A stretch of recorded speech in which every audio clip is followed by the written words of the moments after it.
Good evening and welcome to the Monday, December 14th, Litchfield Board of Selectmen meeting. The board has just come out of a paperwork review. I'd like to call the meeting to order at 6:30 p.m. and ask everyone to please stand for the Pledge of Allegiance.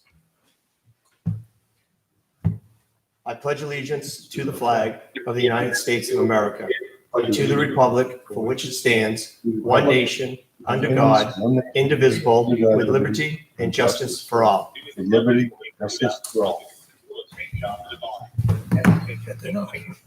So this evening, we have part of the committee here in person. We also have a couple members that are joining via virtual. We have Selectman Leary, who's with us virtually. We have Town Administrator Brown, and I'm not sure if Selectman Pinciero has joined us or not yet. The first item will be the review and approval of consent items. We have the account payable manifest of December 8th, 2020 in the sum of $51,173.55 and December 15th, 2020 in the sum of $47,985.68. We have a payroll manifest of December 10th, 2020 in the sum of $103,137.65 and of December 17th, 2020 in the sum of $61,414.96. We have two abatements. We have the the Health Trust Holiday Premium Acceptance in the sum of $25,537.60. We have the November Town Clerk Reconciliation, and we have the November Tax Collector Reconciliation. Are there any items members would like to have removed from consent? Hearing none, do we have a motion to approve? I'll make a motion to approve. We have a motion by Mr. Lynch. Second. We have a second by Mr. LaSalle's. All those in favor? Mr. Leary? Aye. Mr. LaSalle's? Aye. Mr. Lynch? Aye. I don't believe Mr. Pinciero is here thus far. I am also an aye. It carries 4-0-0. Are there any other items of business members would like to have added this evening? Just a quick shout out to the food pantry, maybe, Mr. Weber. They're always looking, and they have food for right now, but they're going to run out with everything going on. So if people come in their thoughts, maybe make a donation here and there. I know they'd appreciate it. Thank you. That's a well-needed. I did. What's that? I said thank you. That's a well-needed resource we have in town.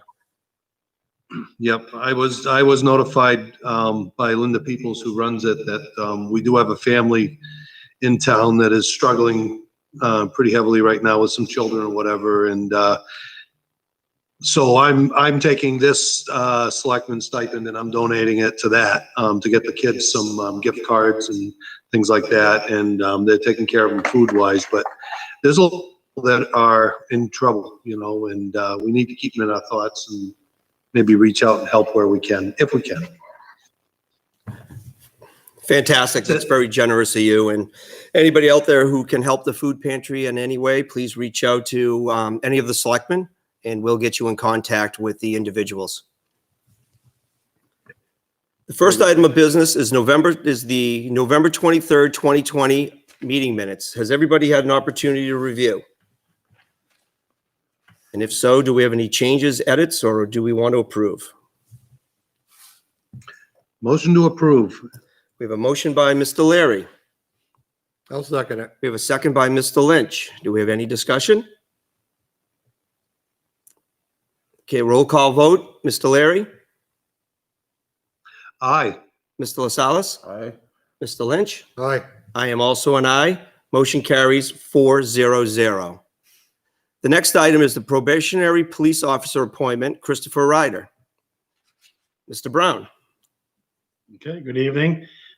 We have Chief Sergeant here this evening who has great news to announce to the board. I know that the board is aware that we've had some vacancies in the police department, and it looks like we have some good news that the chief will deliver this evening. So, Chief. Thank you, Town Administrator Brown. Good evening, Mr. Chairman, honorable board members. Thank you for the opportunity to speak before you this evening. As you know, we have had a vacancy at the police department since this past August. and our department takes great pride in our hiring process. We received several certified applicants and many non-certified applicants. The testing process that we hosted included a written examination, a physical agility test, and an oral board. This process in its entirety provides us with the opportunity to assess each applicant. The common goal during this process is to identify a future team member who is in line with our department vision and our mission statement. And I am extremely happy to report that we have identified the next member who we would love for you to authorize to join our team. Please allow me to introduce to you Christopher Ryder, who's on with us tonight. This is obviously very different than the normal swearing-in ceremonies that we would do, where the department would come down to show the support of the new team member. We would invite their family and friends and celebrate with light refreshments afterwards. But given these times, this will be a little bit different. To tell you a little bit about Chris. Chris is a resident of Nashua, New Hampshire. He's married to his wife, Kristen, and they have 2 children together. Trent, their son, who is 16 years of age, and their daughter, Caroline, who's 14 years of age. Chris is currently a detective with the Tingsboro, Mass. Police Department. He served there for over the past 20 years and is scheduled to retire at the end of this year. He brings valuable skill sets and a wealth of experience to our team. Chris has a Bachelor of Arts degree in Criminal Justice from the Western New England College. Chris was the K-9 handler for Tingsboro PD for approximately 7 years. Chris is a certified school resource officer, and he is also certified to teach there, and has continued to do that with the elementary schools in Tingsboro. He's certified to operate a police motorcycle. Chris is certified as a field training officer, and he has an extensive background in criminal investigations, narcotic investigations, and death investigations. When Chris is not working, he enjoys golfing, skiing, cooking, being close with his wife and family, and watching his children participate in sports. On a side note, I'd like you to know that Chris's father, who recently passed earlier this summer, was my mentor growing up. He was the chief of police in Groton, where I grew up. And a lot of my vision stems from what I saw that chief do and succeed and put community first. So I have great respect for the late Chief Ryder and for what he's passed on to me, and also the great things that he's passed on to his son as a police officer. I am confident that this board will recognize the type of person Christopher is and how he will mirror our department's mission statement. Chris will remain diligently prepared to serve our residents. Chris will demonstrate the highest level of professionalism.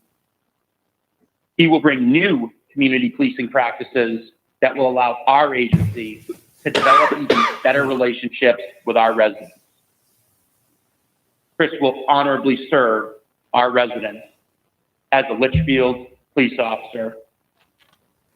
Mr. Chairman and board members, I would ask you to accept my resignation, provide us with the great asset that Chris will become to our team, someone who's going to serve with passion and make you proud. I would ask you to please appoint Chris Ryder to the position of police officer for the town of Litchfield. Thank you, and I'm happy to answer any questions. Thank you, Chief. Gentlemen, do we have any questions for the chief? Yeah, did he just ask us to accept his resignation? No, I absolutely did not. It sounded like that. It sounded like that. It did, didn't it? It did kind of sound that way, but I think you meant to say recommendation. Are you writing the right script? Well, If I did say that, I apologize. Gee, see, that's why I should talk You had me worried for there for a minute. Ben, are you preparing for another script somewhere? I read that very well. Okay. I'd like to withdraw my last statement. This honorable board accepted my recommendation to appoint Chris Ryder as a police officer for the Litchfield Police Department. Okay. I'm more comfortable with that one. That sounds better. And for those who are watching at home, this is not a new hire. This is just filling a position that was vacant. Correct. That's correct. Yes. Okay. And how long has he been on probation? 6 months Christ. per the contract. He's already in. Well, I want to Good to thank, Chief, I want to thank you for your Yes, say diligent that. work and always finding us the most qualified officer for our town. And I'd like to really welcome Chris as part of our department. Thank you, Mr. Chairman. So you're looking for some. Yeah, I would add to that you really create a very good working environment for the town and for your officers. And for that, we can't thank you enough. I will have to say that I hear nothing. There's no but joke good. at that. It is. So, gentlemen, do we have a motion to accept? So moved. We have a motion by Mr. LaSalle's. I'll second it. We have a second by Mr. Lynch. Any further discussion? All those in favor, Mr. Leary, Aye. Mr. LaSalle's, Aye. Mr. Lynch. Aye. I am also an aye. Motion carries 4-0-0. Welcome to Team Litchfield. Outstanding. Thank you so much for your support, board members, and I look forward to when you can meet Chris in person. You're going to find out he's just a super great guy, and you're going to be proud of having another great officer representing our community and serving the citizens and businesses. So thank you. I think he's on the line. He just. We can see his pop in, face. Say a couple of words. No, that's I am on the line. Can you guys hear me now? No, we can't see Chris anymore. Can you hear me? Oh, we can hear you now. This is Welcome. Chris. Can you hear me? We can hear Thank you you. very much. I appreciate Yes. all your support. I look forward to meeting you all in person and not doing this from my desk in my house. Yeah. Okay, well, just don't meet us by pull.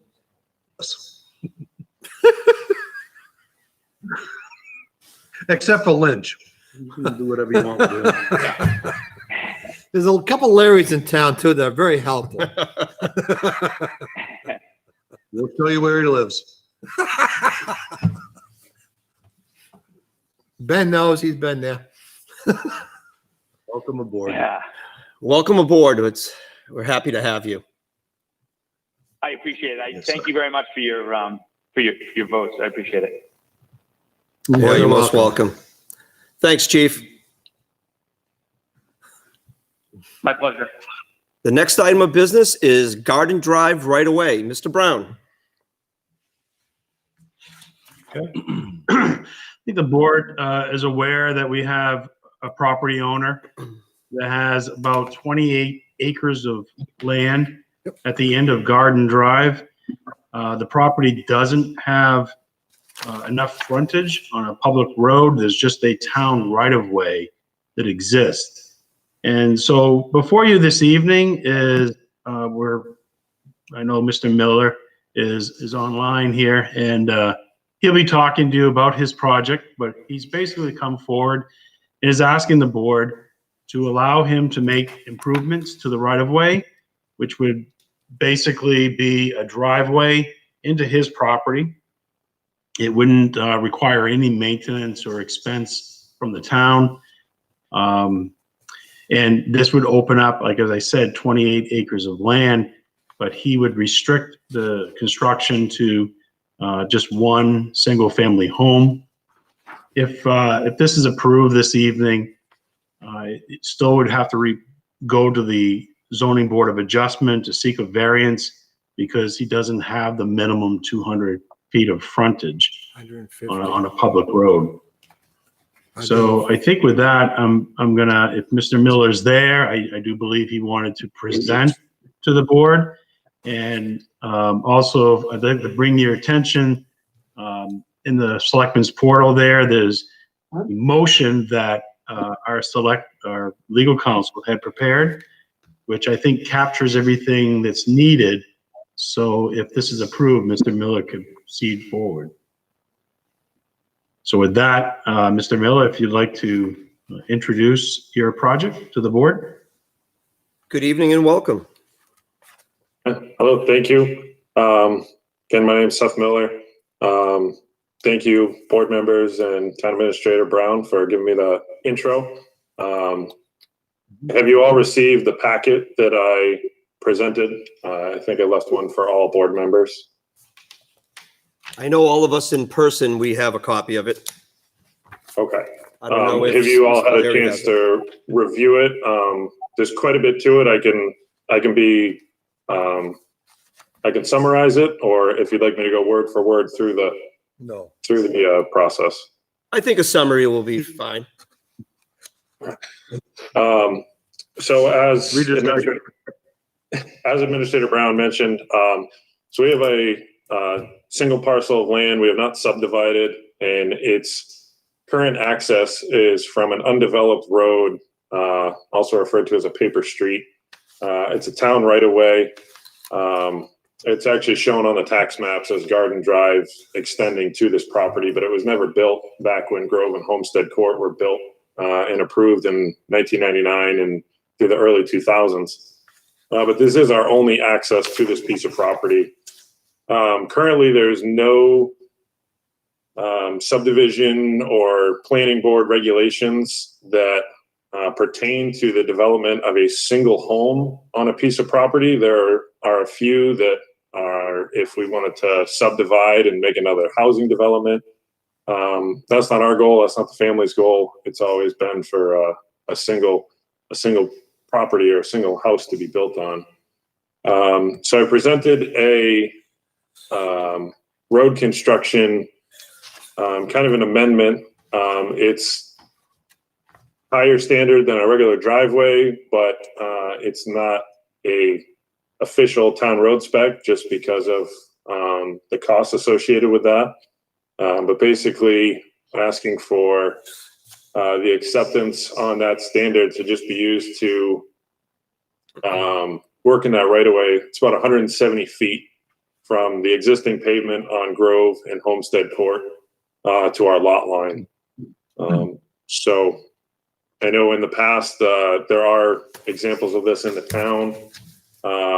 We were originally given some information that it shouldn't be an issue because that's been done in the past. But as we looked a little deeper, it sounded like we had a few other steps. So we presented an agreement and release that will be tied to our deed. And that's basically saying that we're going to maintain the right of way indefinitely, including plowing, any maintenance, and we're going to make sure it's passable for all emergency vehicles. And if anything ever does happen, much like if it was on our land and our driveway was impassable, that the town wouldn't be held liable, that we hold that liability. Is there questions? Mr. Miller. Okay. Mr. Miller, I had some feedback from the fire department, and one of the comments was about the naming of this private drive. So I'm not sure if you're looking for that this evening or not, but one of the things that they requested is that we work with the fire department and come up with a name for it. That can be done a later date and time. It's just the Garden Drive extension will cause some conflicts with the Garden Drive that's already there. So we thought of that as well. Given how that development of Grove and Homestead goes, it really throws off the numbers, and I think it'll confuse just about everyone. And as part of our agreement, we actually had a section in there that talked about if it makes it better for identifying the property. We would like to rename it. Yeah. So we're in full support of that. Absolutely. What are you gonna call it? We're not sure yet. I think, we'll have to work with you guys at a later date for that one. No comment. It's Colby land, so something with Colby, right? We might do something Hale, given Yep. that it was from Graham there. Yep. So That's the Hale piece. It's not the Kobe yes, piece. that's the Hale piece. Gentlemen, do we have any questions for Mr. Miller? What are you gonna do as far as the driveway goes, Seth? Are you bringing in like so many inches of gravel, crushed rock? What are your plans? Yeah, so basically we took just a regular driveway spec that the town has. And we'll carry that once we get into our property, but for the right of way,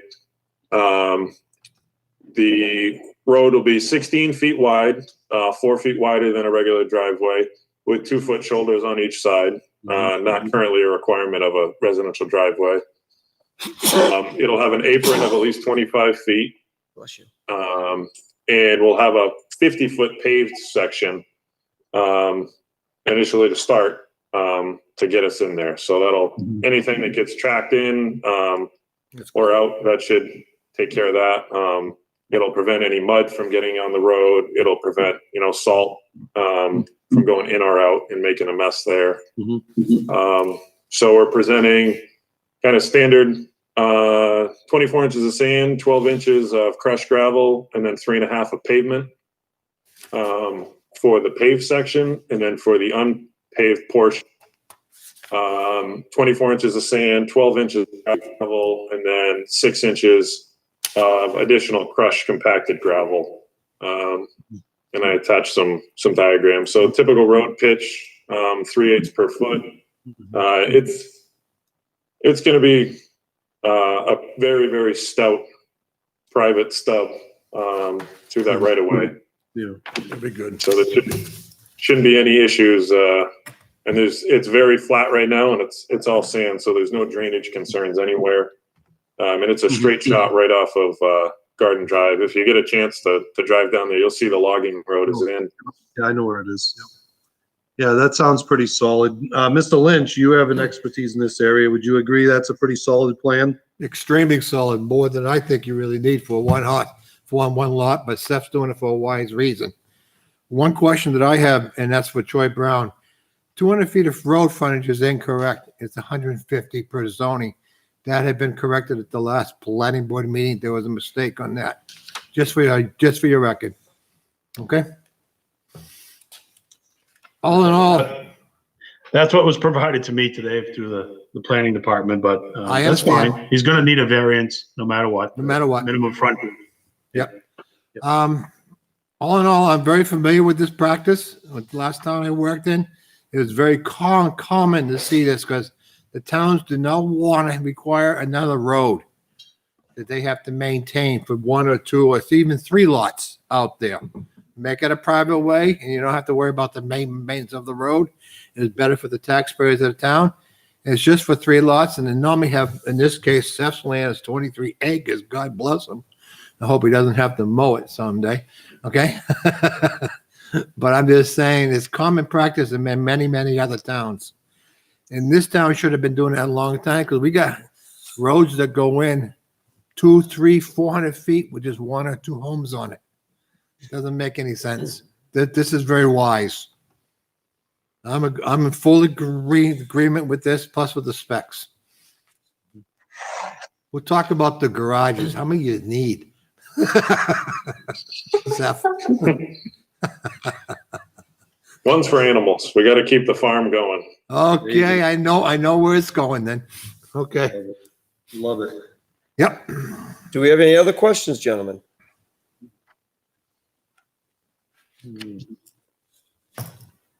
Okay, hearing none, do we have a motion?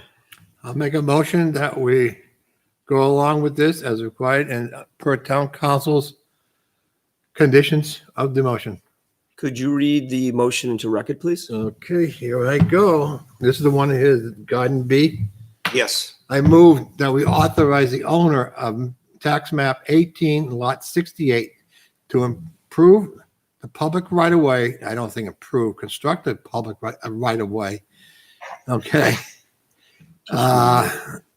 Between lots 69 and 60 to driveway standards as presented to the Board of Selectmen on December 14, 2020. The owner of tax map 18, lot 68 shall be responsible for the perpetuity and the maintenance of said driveway and shall define in the indemnity the town against any claims. In other words, what she's saying is that we do not get involved with anything on this road. It's yours. This driveway, I'll say it. Okay, arising out of the use of the driveway. Those obligations shall be memorialized. Did I get that right? Memorialized in the writing to be prepared by town council and recorded in the registry of deeds. This permission is limited to the construction of one home for map 18-668. No building permit shall be issued unless and until a variance is issued by the zoning board of adjustment per section 310.00 dimensionally requirements, okay, of the zoning ordinance, which requires 200 feet of road frontage on a class 5 or better road. That 200 feet is a question right now, but I'll go what she says. Okay? So we have a motion by Mr. Lynch. Second. We have a second by Mr. Leary. Do we have any further discussion?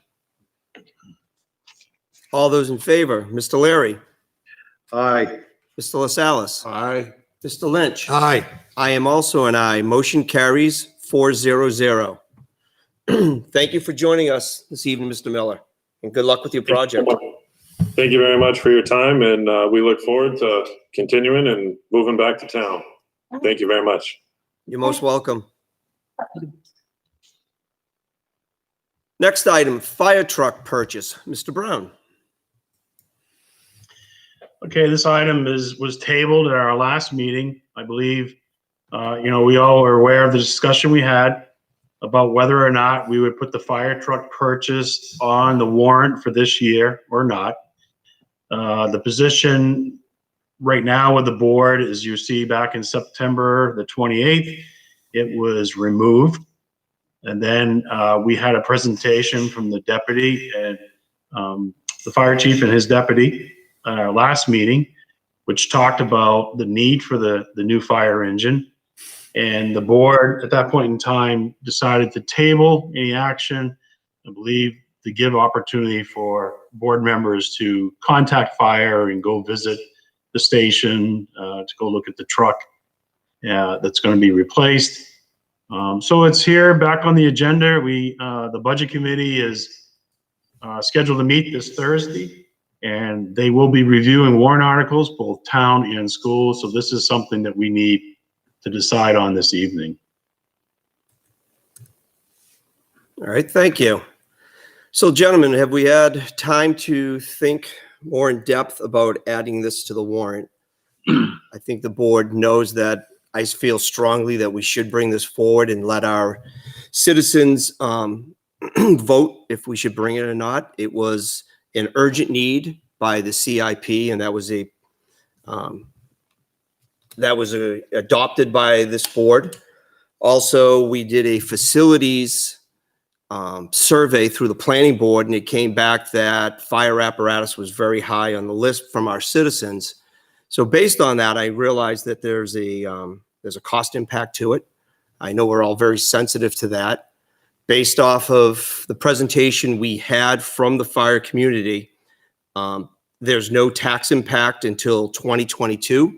By the time the fire truck gets built and gets delivered, it wouldn't be until December of 2021.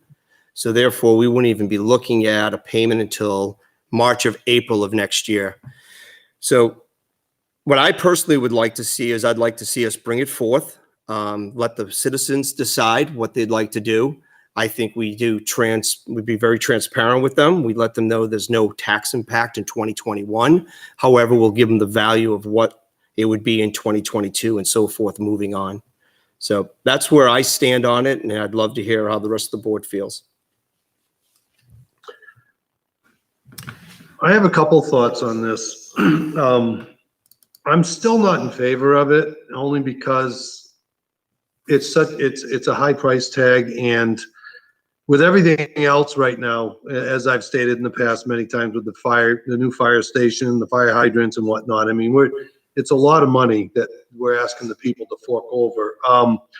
I also asked before if there was a possibility of looking into purchasing a used vehicle, and we heard nothing on that. So I kind of get the feeling that it's either the new truck or bust. And I can't support it at this time. It's just my own thing. Other members are welcome to vote the way they want.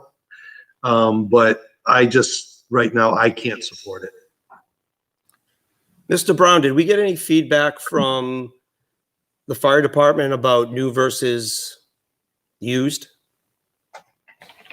No, I didn't receive anything.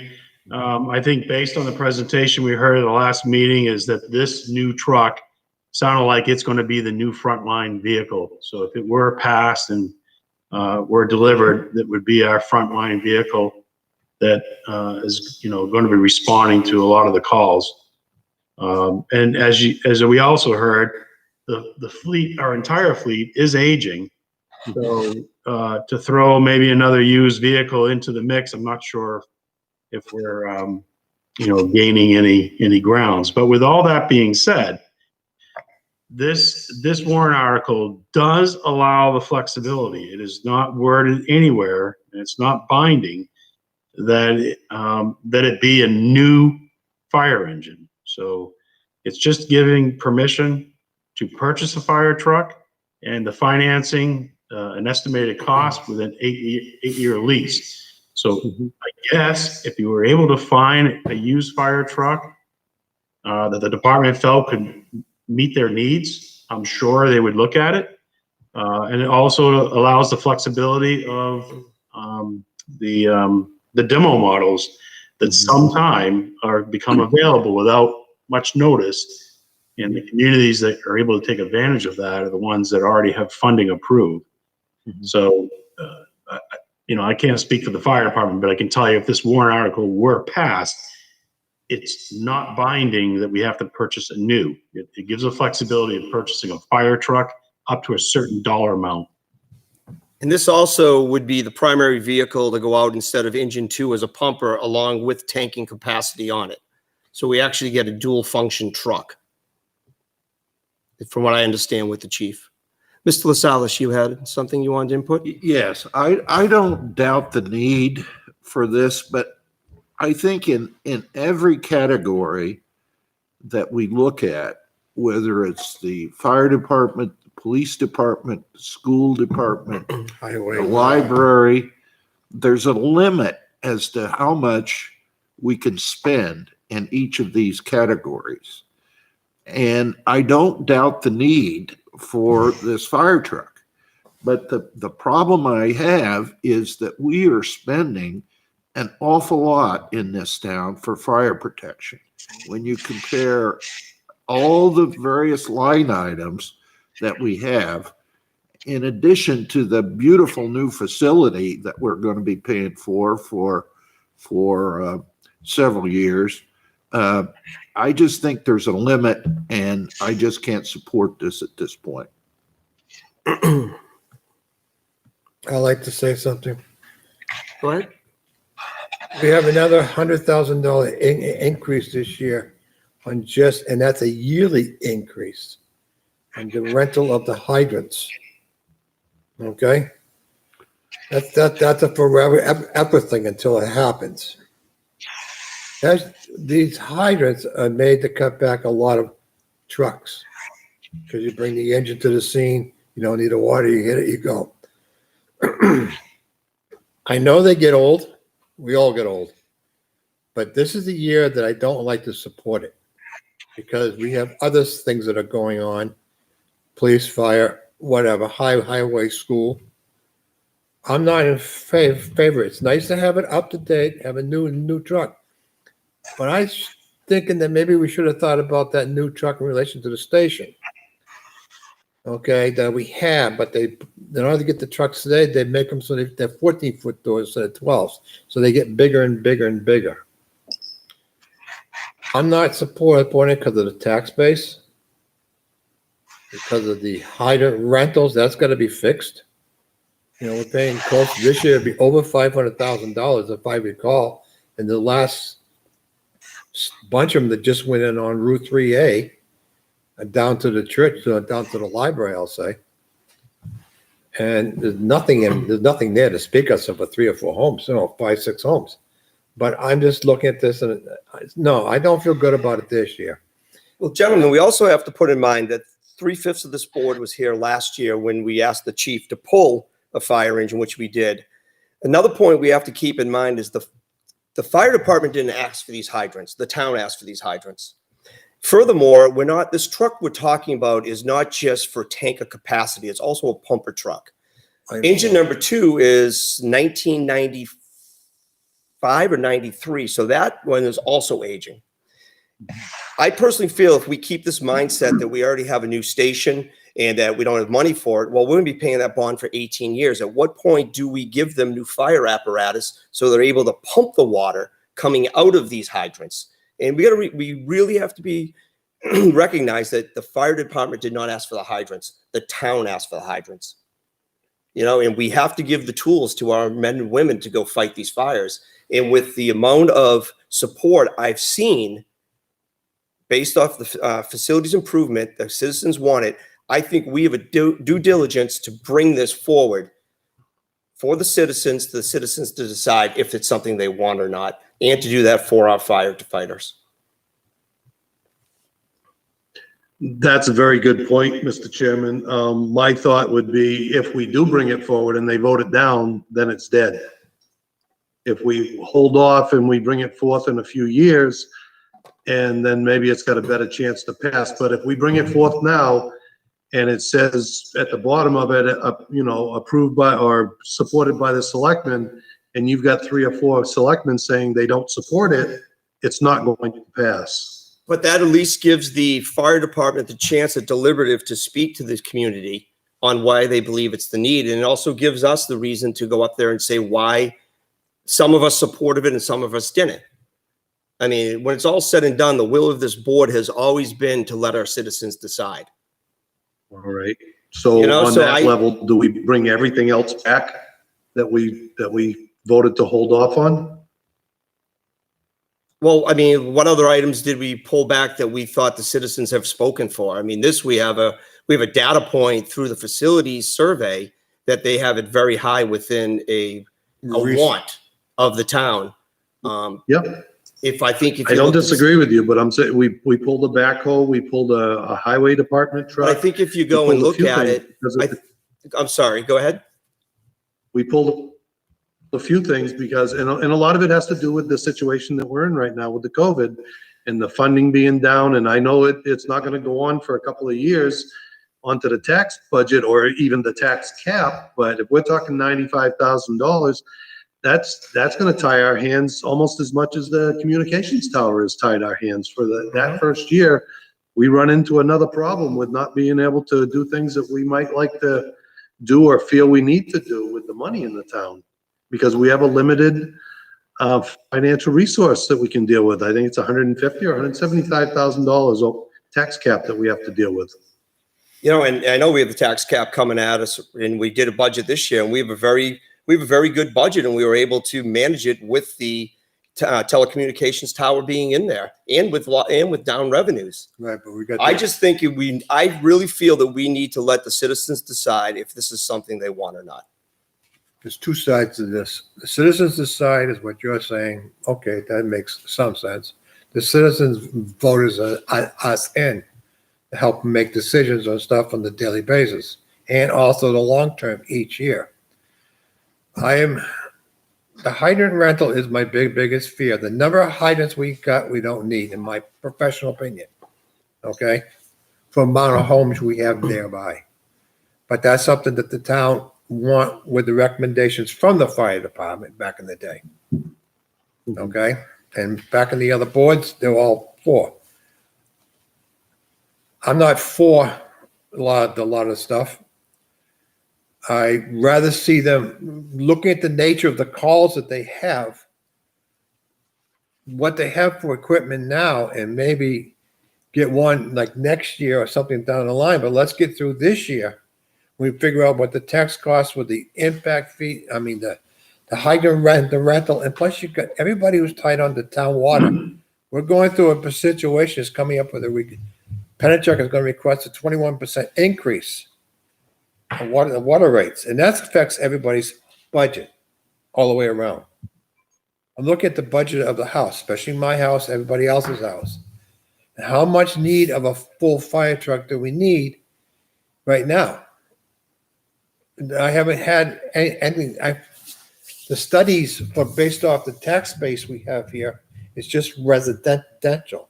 We have no tax income coming in other than homes. And we can see that what's happening to the prices now with the taxes. I'm not ready for this year. I'm still not for it.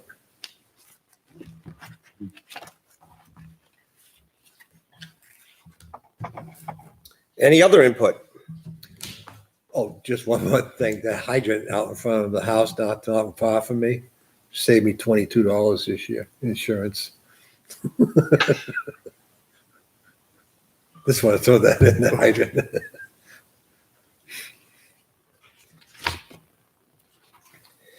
Okay, based on the discussion, it does not sound like the board has a will to bring this forward. It still has the possibility of being a petition warrant article by people in the community if they choose to bring it forward.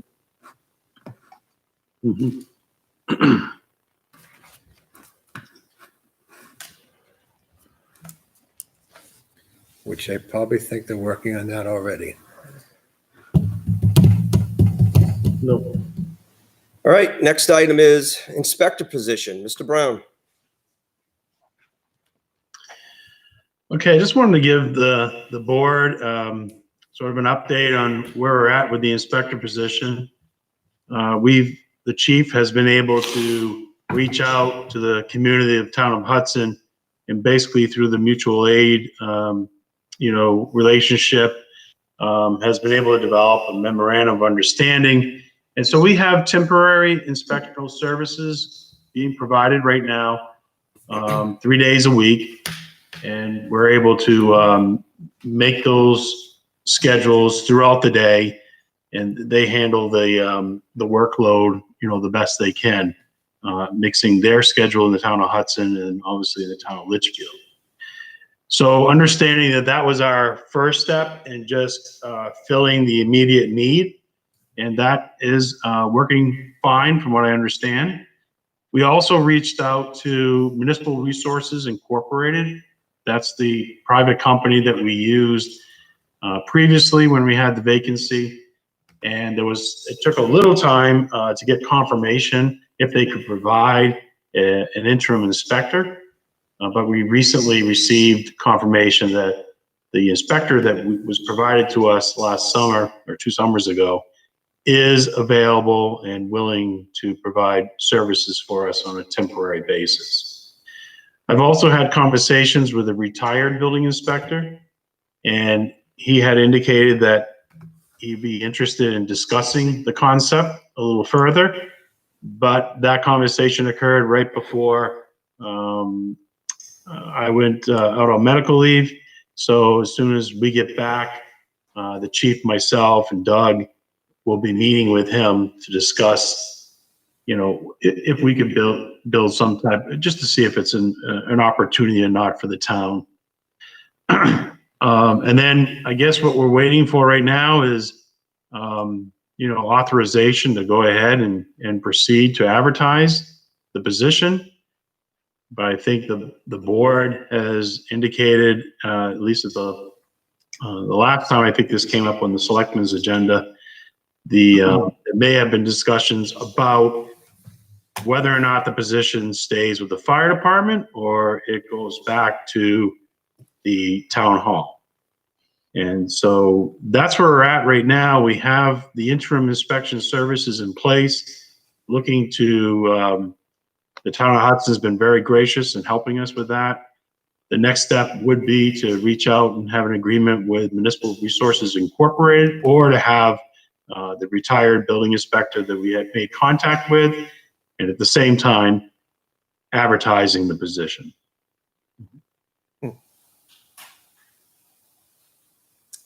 Thank you. Gentlemen, any questions for Mr. Brown?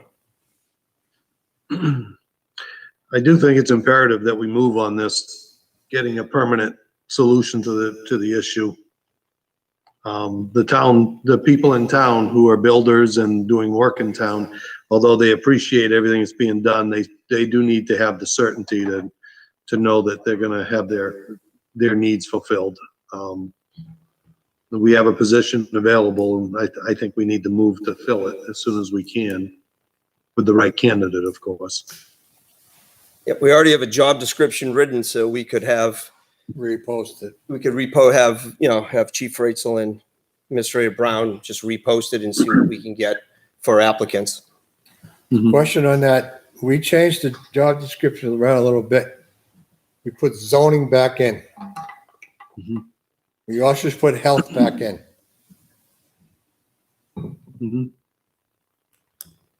Make one person do it all. The deputy chief doesn't have to get involved with health. When you get into septics and stuff like that and other issues, that's another story. Zoning is very important to this part, because a building permit is part of the zoning. Doesn't comply with that, you should know it. Okay? I think at least in the interim, we should move zoning back to Administrator Brown, so we have somebody covering it. Right now. Okay. Right now, until we have a Okay. permanent, I believe Yeah, we should yeah, move that yeah. back. I think that's a great idea. Yep, I agree with that. Okay, sorry. Troy, you could do that at Have to home buy him now. a stock. There's no money in So, the yeah, budget. we could, if that's, if that's the wishes of the board, there's no reason why I can't work with Chief Ratzel and get this position out there advertised. We've already received some interest and received 2 applications without even, just word of mouth, people are aware that the position is vacant. So, This is just a question. How come the chief hasn't put this up as it is now? He could have done that. He was looking for guidance from this board, I believe is how it was left. Why? no, I do believe if you go back and take a look, I think there was the issue was tabled by the Board of Selectmen. So correct me if I'm wrong, but I think there was some discussion about whether or not if we're going to advertise a position, you need to know what department it's going to be under and who this position reports to. And I think the board had some discussion about that. So we weren't able to proceed with the advertisement. Oh, That is correct. I I would like remember to talking about it, but I don't remember tabling it. No. We did discuss moving it, but I don't remember tabling it because of that. Same here. But if that's what it is, and I don't see it anywhere, so. Yeah, so it doesn't matter. As long as everyone's in agreement, the position stays the same. We got the job description, we got the old advertisement, we can proceed forward and get this advertised. I'm not in ASAP. agreement, Mr. Chair. You're not in agreement to post the job? Not the way he just worded it. I'm in agreement now to move the job back to the Board of Selectmen, Troy Brown. I think it's time. I personally don't think it worked well. I think it's created more work for others. I'm going to say Troy, others who didn't know anything about the job. I think Peter did well, considering what he had to deal with. We gave him the zoning. He did well with that once he got it. It's a learning process. I'm under the impression, I strongly feel, and I felt it before, when they moved it to the fire department, it was too much, it's too wrong, and it's too much power. I recommend we move the building department back under the town and get it out of the fire department to where it was. A lot of people on the outside have already asked me to do this. And I concur. I am not going to be coming back to work as a building inspector unless I'm asked by the board if we need help to get through something. Okay, I said it before here at a meeting. If you needed help to get inspections done, you guys know, and the fire department knows that I was available to help out. I did it in the past. But no one's come to me or talked to me from that side. So I would like to make a motion that we move the fire department, the building department back into the town, put him in the office where he came from, because that's where all the records are that he needs every single day in order to do something. So we have a motion by Mr. Lynch. I'll second the motion. We have a second by Mr. LaSalle's. Now we're in discussion. If this subject came up this evening, Chief Fritzl sent me an email and would like me to read it into record. It says, "Good morning. I have yet to hear or be provided by substantial reason for this debate. There have been no complaints during Peter's tenure or since that I am aware of. What are the reasons for making this change? What has changed with the position or department that has created this discussion? How has the town been negatively affected in the past 3 years? If anything, Peter moved the department into the 21st century. Ooh. His foresight in moving to an online permitting program has made keeping the building codes department able to function during the time the town office had been closed. The interdepartment cooperation and communication has never been better.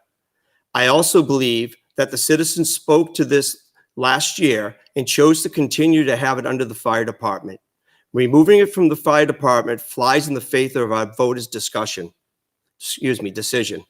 Fire departments have been prearranged mutual aid agreements to allow assistance during major incidents or other significant events.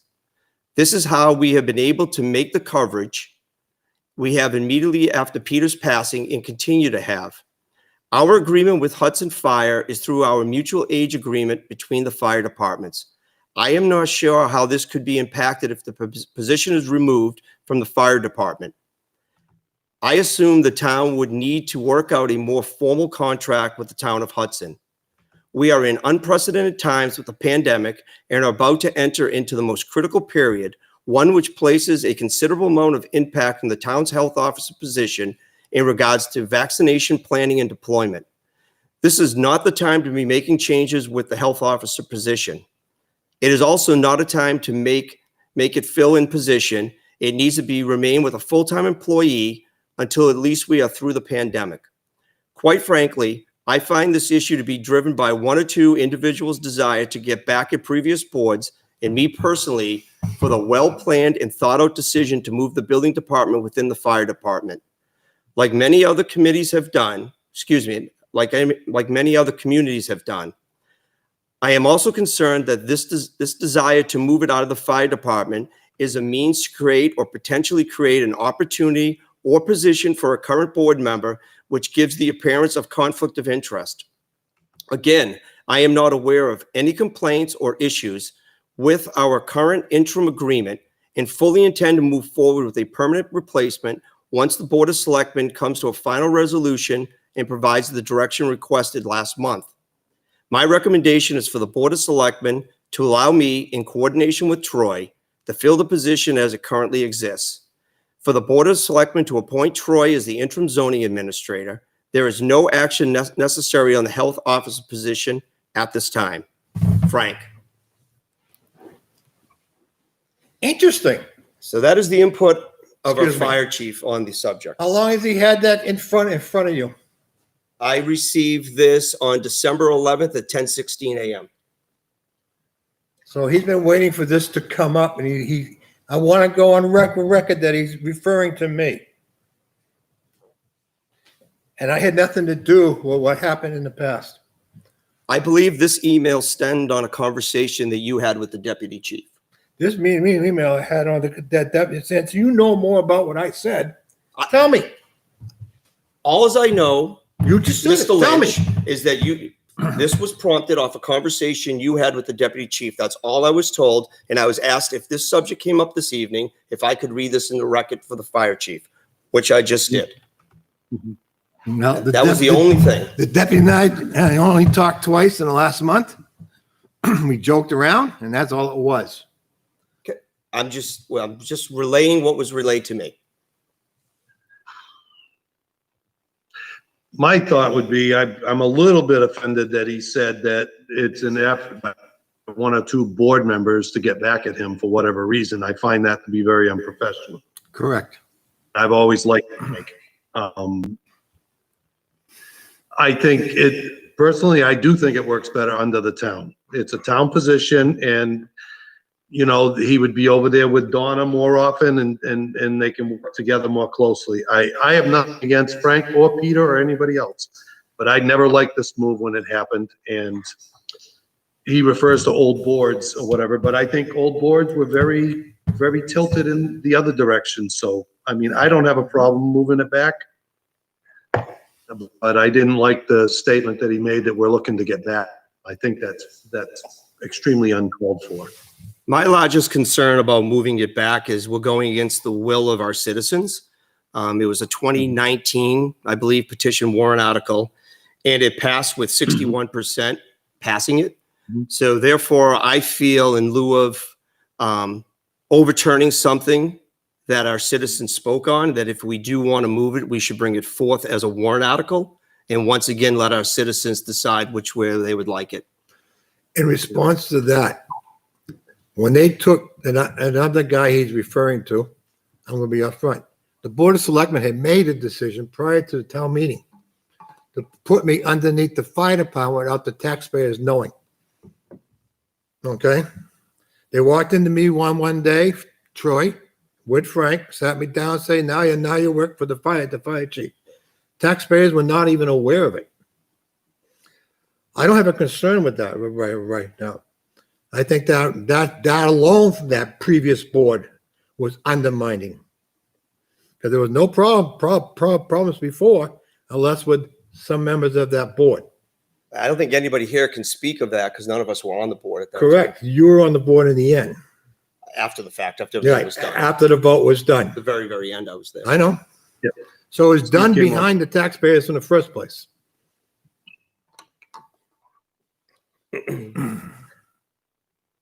Also, I would say that warrant article that came up, that was worded very strangely. Mm-hmm. You almost, if you didn't really read into it, you almost think that if you're voting to leave it put, you are voting to move it. And if you're voting, your intent was to move it, you were voting to leave it in place. Because if I remember correctly, it was changed, the wording at deliberative. I do believe that it was. I do believe a citizen changed it at deliberative also. So my recommendation would be, in lieu of going against the will of our citizens, we write a warrant article the way we want the verbiage to be, and we put it out there. Is there any reason why the town can't make this decision? We, the Board of Selectmen, like they did before? We have every right as a Board of Selectmen. It's advisory only. If we want to, we can. Advisory only? It's advisory only. We make a decision as a board. No. The petition warrant article was advisory only. Correct. So we as a board can do whatever we want. That's correct. I personally will not vote to go against the will of our citizens. I'm fully behind writing a warrant article, That's why putting the it back board- out there for them, but I will not go against the will of our citizens. Okay.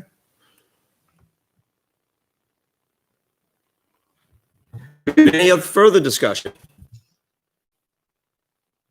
We haven't heard from Rich. Yeah, I wasn't around for any of this. I wasn't either.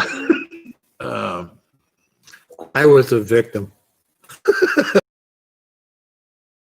Kevin went through. I don't. But as far, I don't feel qualified to make a judgment one way or the other. So at this point, I think I would abstain. Okay, I just want to bring something else out. The Board of Selectmen were having meetings prior to this in what they call non-public session, because they said they're talking about a personnel matter. It was not really a personnel matter. It was a position matter. Whether that position is going to be in the fire department or the police department. Town council will agree to hold it, to make it personnel, but really not. The Board of Selectmen, behind closed doors, 4 months, bringing in outside towns to talk benefit of what they have, what they did, not getting the outside town that did not have it to come in with the other factor, just that. Yeah. All for one thing. Whether it's after me or after Frank being what he is, I know Mr. Fritzl very, very well. I'm not, what he wrote is wrong. Okay, because I had meetings with him. I had conflict with him in my previous job. And they got rid of them there where I worked, not me. So I'm just saying, guys, I think it should come back. I said it. I'm going to stick to my gun. It was done behind closed doors before. Then it went out with the will of the people with a minor change at the town meeting to rewrite it in such a way. And that was done by Cindy Kuchar. Okay, and that's all I know. Okay, and it was fine. Everybody else, after that vote, everybody told me, what the hell happened? I says, it's all about the board makeup at that time. I ran, I won, and they're happy to have me here. I still believe I'm doing the right thing. Okay, that's all I have to say. My thoughts still go out if we don't get a vote tonight, which, Well, we have a motion. It's been second. We had discussion. So unless you withdraw your motion, it will we'll table it, one or the other. Well, you can remove it. Table it. Troy, table or remove? Do you know what the NOI protocol is? Well, if you table it, his motion? It would have to go to a certain date set. Yeah, I mean, it's still on the table, so how do you bring up a new motion? I think you'd remove it and we could discuss this topic again, but we have to get warrant articles in front of the budget committee. This one has no budget impact, so we have more time on it. I just want to go on record again as saying how nicely Mr. Fritzl had his response back when it came up for discussion again. So this has been going on for quite a while. Just saying it. I'm just reading to record what I was asked. I understand where you're stuck with, okay? I would move that we vote on it and just either one way or the other, get it in or get it out. It'll be a tie vote no matter what. So, well, I made it clear on how I will vote because I won't go against the will of the people. So, all right, the motion on the table is to move the building inspector, zoning, and health all back under the Board of Selectmen. Is that correct? Yeah. Mr. Leary, Aye. Mr. LaSalle's, Aye. Aye.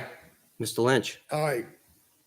I am a no. Motion passes 3-1-0.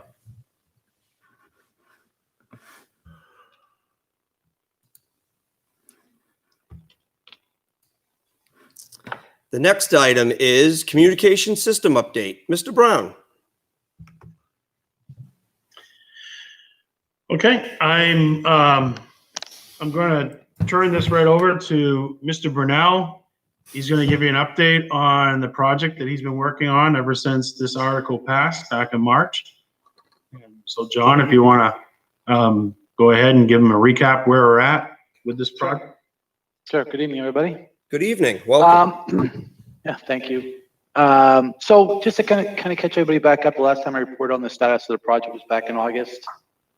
We've made some progress, but we also have some challenges still, which I think I've shared with some individuals, and I know Troy's well aware of them. To kind of outline again, we have the project encompasses 4 different sites that we're constructing to cover the town. One is down at Roy Memorial, which is Town Hall. That site is one of the sites that's coming along fairly well. The only delays that we have experienced there is with Eversource, basically setting a couple of electrical poles and running the actual service to the tower location. But that's underway. The poles have been set, the trees have been removed. We're just waiting for them to lighten up light up the actual electricity. So that's coming along. At the old town hall, again, that site's doing really well. The foundation's in. We haven't set the actual tower yet, but all the gear is there and we're ready to actually accept the equipment at that site. Morgan Road, that is the Verizon site to the north end. That's our existing site. That is in good shape. We were able to negotiate with Crown Castle, who is the actual owner of the physical tower, to allow the town to continue to use the space and additional space to accommodate our new equipment. And the equipment itself is actually getting ready to be installed potentially right after the holidays. They'll be climbing that tower and basically putting in place the antennas and the different pieces of that equipment. And Verizon is also continuing to allow us to use their building, which we are currently in today. So again, 3 sites going very well, no issues there. As everybody's probably aware, Colonial Drive, which is the water tank for Pennachuck, that's the site of the vein of my existence. That's the one that's been creating me a lot of challenges. Just to kind of recap, and as a reminder to the board, some of the problems we run into were basically during the pre-work that we did with Pennachuck. We were going to have allowed access to the tank itself and be provided emergency power from their location. When the warrant passed and we went back to the operations team over at Pennachuck to get all the right rules to do it, we came to find out that the tank was not constructed the way it was supposed to be constructed to accommodate what they call a tower hat on top to house all of our gear. So that required us to pivot, and we had to pivot in a way where we had to actually add an additional tower to our construction cost. That tower was acquired, the pre-work was started, and we quickly ran into problems with lead and bedrock, as everybody probably is aware of that too. It is a mountain per se, so you would expect it. That required us, because of the complexities of the bedrock and constructing that tower, we had to go back to the drawing board with engineers and a soil engineer to figure out how we can construct this tower to be stable. Remember, this is a 100-foot freestanding tower. So the foundation is the most critical part of that tower. I'm happy to say that we've got through all that. We were able to get a soil engineer up there. They were able to confirm it was bedrock and the things we had to do to facilitate the actual foundation.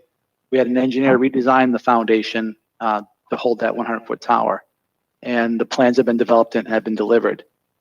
Unfortunately, the timing is what the timing is. We ran into some delays because the foundation company that we were using had other jobs, and we had delays now because of the weather. But that's all getting back on track now too. The foundation company's been re-engaged. They've actually done their pre-work. We're getting ready to go ahead and do the organic removal and cleaning the surface to be able to apply that foundation over the next few weeks. We are also working in cold conditions, so we have to take some preparations to actually cover the site and protect it so we can actually work on it. We're actually hoping that we'll potentially have the foundation started to be poured at the end of the month, worst case, the first week in January. That also puts us on track of potentially erecting all the towers in town at the end of the month, at the end of January. So all in all, like I said, things are going pretty well from the construction perspective. Again, a few delays, a couple pivots. All the equipment that's associated with all these are actually on site at our vendor, and they're being staged and put together and tested and all that. So we have all the physical gear, all the electronics, and all the hardware associated with that. As a quick rundown on the budget, I know folks have heard me say the budget's getting tight, getting tight, getting tight. Unfortunately, that's the truth. The voters approved $700,000 at warrant. We've expended a total of $661,955 so far. That was for the original 2 towers of scope, all the prep work required at Morgan, and all the equipment associated, cabinets, electricity, that kind of stuff to make all that stuff function. Right now, we're sitting at about $38,000 left of our $700,000. That is actually the $38,000 of that. Originally, $20,000 of that was to $25,000 of that was to actually to fund the Dpw Radio Refresh. As everybody knows, as part of this project, we were going to refresh the Dpw communication system because today they don't really have one, and that was what we had allocated in that fund to do that. And we had a little bit of a contingency built into it for some overages we would expect, right? Construction is construction.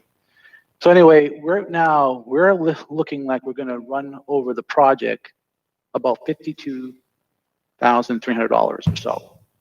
That would actually cause the project to end at $714,255. That does not accommodate the $20,000 to actually redo all the DPW equipment. And so right now, if I was to do the project as originally scoped with all the overages, and I'll break down the overages in a second so you can understand where they're coming from. The final project, if we were able to get the funding to fix it, is $734,255. So in my letter to the board, what I'm asking for is an additional $35,000, and I'll explain why. So because of Colonial Drive and some of the concerns, the issues we ran up to there, a typical foundation that we've constructed costs us about $13,000 from hole being dug, or from design, hole being dug, foundation, and then the metal work that's associated. Colonial Drive right now is looking like it's going to cost us about $22,000 to be able to accommodate that. And some of the variables is how much organics they got to remove and how much labor is involved in cleaning out that site around the bedrock so that we can get a foundation positioned correctly. Right now, looks like I said, we have about $52,000 and $52,300 in overages, which is 100% tied to Colonial Drive. That is a cost of the tower, that it costs electrical, the emergency power that has to go in there, and the electrical work that needs to be done outside of what was originally scoped out. So, I'm still hoping that if we can get the additional funding to finish the project as originally spec'd out, that it would be an additional $35,000 to the project scope, and then that would allow us to finish it on time and on target. So I'll take any questions, obviously, and if I can answer them, let me know.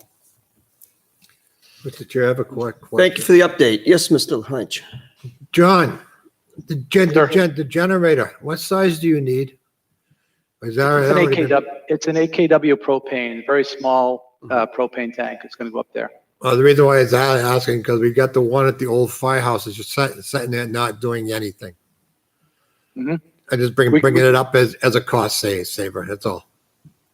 Yeah, I think the all electrical work up there, including the generator, is only about $8,000. I don't know if it makes sense to take an old generator and bring it up there where it's so isolated, and it is propane fired. So, I mean, that's a possibility, but the electrical scope we have right now includes the generator.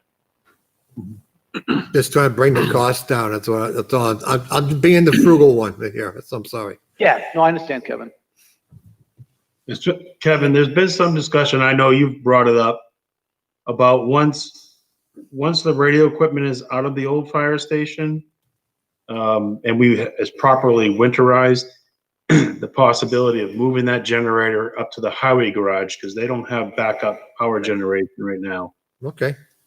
I just threw it out there because I wasn't sure how that was going to work out. I understand. Yeah, it's a good idea, Kevin. I think the generators down in the highway department's a little bit bigger than what we have spec'd out for the foundation up there. It's a good idea. Yeah, the new ones are a lot smaller, and I think if Yeah, it's a small one. we originally targeted over at over highway, so that makes more sense to me. I understand. I just wanted to throw that out as a suggestion. Thank you. Nope, appreciate it. Okay. What would be the anticipated for paying for this overage? Where's the town gonna get the money? We're going to talk about that a little bit later this evening, when I'll go through the financial report, tell you where we're at with our annual projection, and then we're going to talk about encumbrances. Okay. Yeah, Mr. Leary, I kind of wish I didn't have to come and ask for it, but like I said, we've been managing it. I've reduced it, but there's not much more I can reduce without impacting the project itself. A good portion of And I us know- sit in construction every day, so we know what the overages are like. Yep. Yeah. And I know the number is way down from where it was at the very beginning of this whole project, and I understand the importance of it all. We've just gone through a very, I'll say, healthy budget season. with the budget committee. And I'm sure I'll field questions. Yep. And I'm more than happy I to want- come to that meeting and help you support the answers and questions, the questions and answers too. Okay. But Troy seems to think he's got it under control. We'll I bow love to the him. smile. All right, do we have any other questions for Mr. Brunel? Other than thank you for all your efforts being a project manager on this, along with our IT director. Man of many hats. Yeah, when do you think it's going to be all finished? Well, we're still targeting for the spring at this point, but it's going to really, the factor is whether we get those towers up before the ground completely freezes, especially up at Colonial. Well, I think next week is actually supposed to be pretty nice. Once we get through this mess we have, it's supposed to be like close to 50. So It goes maybe I back can get up some work again. done then, and that will include getting the schools online too? Yeah, so the school has the option to get on our system. Remember, the system is being built for public safety communication within the school to improve that. Yes. But they have been given the option. We haven't really talked to them about it yet, but I met with the school. I said it was an option. They could certainly get on it. They can leverage the same technology that DPW is going to be using. So we actually can open it up to the rec commission for their games and those kind of things. If they wanted communications, they can leverage it too. So there are some options there, but yeah. But for safety purposes, Yeah, so the fire there and they can communicate with school officials because that's very important. Yep. Okay, thank you. Okay. Anything else? thank you, John. Thank you very much, John, for the update. Greatly appreciate it. Thanks for all your efforts. anytime. Yeah. Appreciate it. For all Thanks, your guys. hard work. All right, next we have the 2020 financial report and encumbrances. Mr. Brown. Oh, this is the surprise one. It's a good surprise. I could use one tonight. This is a very good surprise. So, as you know, we're getting really close to the year end. So our projections are starting to become a lot more accurate. And even though we still like to remain conservative because there's still there's opportunity for unknown costs to occur, primarily with your highway department right now. But as you said, as Mr. Leary just said, if we don't have much activity out of the weather forecast this week, and if next week's a nice warming period, we're pretty much almost done. So, but you could have a pretty bad storm event the last week of December, go over 3 to 4 days, and you could go through some money. But with that all being said, this is, as we all know, 2020 is a very unique year for many different reasons. For municipal government, we have to understand that when we start our fiscal year, January 1st, department heads are very, very responsible. They're waiting until March to see what budgetary issues are approved. So we're really sort of just on a spend as needed basis from January to March. And as when we hit March, we know we had the COVID issue started to show its face, and there was a lot of concern from the Board of Selectmen, rightfully so. And we reached out to our department heads and asked them to basically implement a spending freeze on all of their budgets. And they did that. And along with the spending freeze, many of the action items in training and travel and just some of the day-to-day purchases that were needed, we just weren't able to make those expenditures. So we just had our expenses this year have been way down. And on top of that, we've received state and federal funding for a lot of the expenses that we have made. So that's my introduction to try to explain to you that based on our forecast right now, and I really have to thank Karen White for all the work that she's done coordinating this with the department heads and going over their estimates, making sure we think we're as accurate as we can possibly be. We're looking at the end of the year, about $290,000 of unexpended funds. A good chunk of that is because of the federal funding that we received. And the other big chunk, obviously, is a result of the spending freeze that we've been on, and just the work that was canceled due to COVID-related issues. So very, very healthy, unexpended forecast here for the end of the year. Our last meeting of this year will be December the 28th. And, you know, we'll be able to really know exactly where we're going to be. I'm very hopeful that this number is about where we're still going to be. So we've also looked at our revenues, and our revenues are strong. We're looking at probably, as of right now, we already know what our room and meals funding will be. We haven't received that, but when we set our tax rate, the state knew what that number was. So there won't be any surprises when we receive that payment in the next week and a half.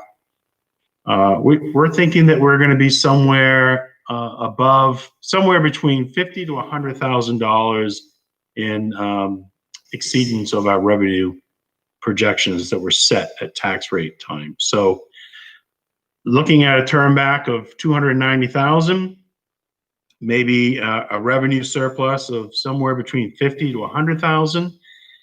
And then, of course, you know, we have our property tax abatements that we're still processing, but if everything goes well, you know, it's possible that there'll be some money left in that area too. And those are the three areas that, once you add up those three numbers, that kind of gives you an understanding of what the surplus is at the year end. That surplus, as we all know, rolls over into the unassigned fund balance. So if anyone has any questions about financially where we think we're going to end up at the end of 2020, you know, go ahead and ask now, because I'm going to transition into encumbrances, talking about securing the funds to take care of issues that we took out of the proposed 2021 budget, and to address issues that we know about right now that can't be addressed between now and the end of the year. And then again, you know, just some of those budget reductions that were made in 2021.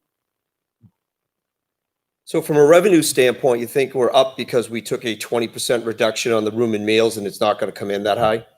No, That much of a cut? That would be the 2021 budget that we put together. Oh, okay. Yeah, projected another year. Yeah, no, we're no, our budget projections, you know, we had to put those together, well, I don't know, 18 months ago, and we're always conservative, because the worst thing you want to do is you know, overestimate, and then you find yourself in a situation where you need to actually reduce expenditures. So we've been doing well with our revenue estimates. We've got a pretty good handle on them. Gentlemen, do we have any questions? And Go ahead, any Troy. thoughts of giving some of this money back to the taxpayers? I know it's usually procedure, but that's always where I look first. Yeah, so I think that, you know, when you go through your draft warrant articles this evening, and the budget adoption, we're using, so some of the surplus from 2020 will, as I said, will go into, you know, help add to that unassigned fund balance. And you know that this year we're actually using the unassigned fund balance for the first time to make sure we meet the tax cap, we don't exceed the tax cap. And then we have several warrant articles that's proposing to use the unassigned fund balance to get certain capital needs done without taxing the residents again for those. So, you know, the new area in 2021 is the first time that we've ever used the unassigned fund balance in the past 5-6 years to actually just do a direct reduction in property tax. Okay, so if we have 290,000 expected of the unexpended, and we get another 50 to 100, that's almost 400,000. Are we spending that much out of the unexpended fund balance? Yeah, if we go through, when we go through our warrant articles this evening, you know, we're being pretty aggressive with with our expenditures and trying to keep the tax rate, the tax impact down. We're using our unassigned fund balance to do that. Okay. Okay. But when we talk about encumbrances, you'll see, you know, we're looking, we wouldn't really turn over the 290, it'd be a lesser amount. I mean, that's up to the board to approve. And you're going to reach out to all the department heads on encumbrances, what they need, what they're thinking and so forth, right? Yeah, I have a draft this evening that I'd like to introduce to the board. And so that there's no surprises on December 28th. I want to introduce what I know right now. And then after tonight's meeting, I'll be reaching out to all the boards and committees, because a lot of times boards and committees, they have, you know, needs as well for encumbrances. And we'll double check with all our department heads to make sure we've covered everything. So if you want, I'll talk about the encumbrances. Okay.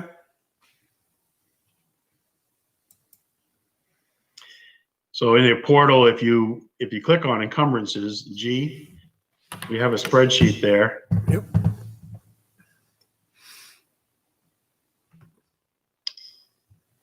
So we've got two things about encumbrances. We have, and highlighted there in yellow is our 2020 new encumbrances. And then down below you have your highlighted in green. Those are 2020 re-encumbrances. Those are funds that were encumbered in the previous fiscal year, but for whatever reason, we were not able to expend the funds. So those are nothing to do with this year's budget, but we'll be talking about trying to re-encumber those to be used in 2021. But let's just focus on 2020 new encumbrances. The first line, the police department, Chief Sergeant has approached me, and I will admit that the large turnback that's contributing to the 290,000, a lot of that is coming from the police department. Mhm. As you know, we did already purchase 2 admin vehicles, but the Chief Sergeant has gone through his budget. Karen has gone through it with him, and you know, it looks like a substantial amount of money will be turned back. Bear in mind that the COVID grants that we received a large amount of money for direct reimbursement for all the police officers' time.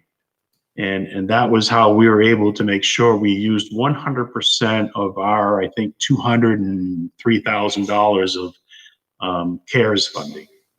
So we were able to go back into his budget and credit a lot of that grant to the salary lines, the benefit lines. So that obviously helped the police department, helped their, you know, offset their operating costs. But Mr. Sergeant would like to purchase a detective car this year. So we're looking to purchase another identical vehicles that the admin cars. We figure it's best to have 3 of those administrative cars, same make and model. It's just a lot easier for the department to maintain those vehicles, and with the goal being that the rest of the fleet, those frontline cruisers, would be the Tahoes.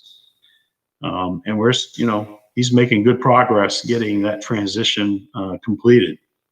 So many of you might be aware the detective car right now, I think it's a 2005. It's a Ford 500. I call it, it looks like a Taurus. I think it's got over 150,000 miles on it. So it's a vehicle that really needs to be replaced going forward. And there is an opportunity to do it. This is a one-time opportunity to be able to do it, and something that, you know, we won't have to deal with in the future budgets. The recreation department, I think I'm probably going to hear more from them.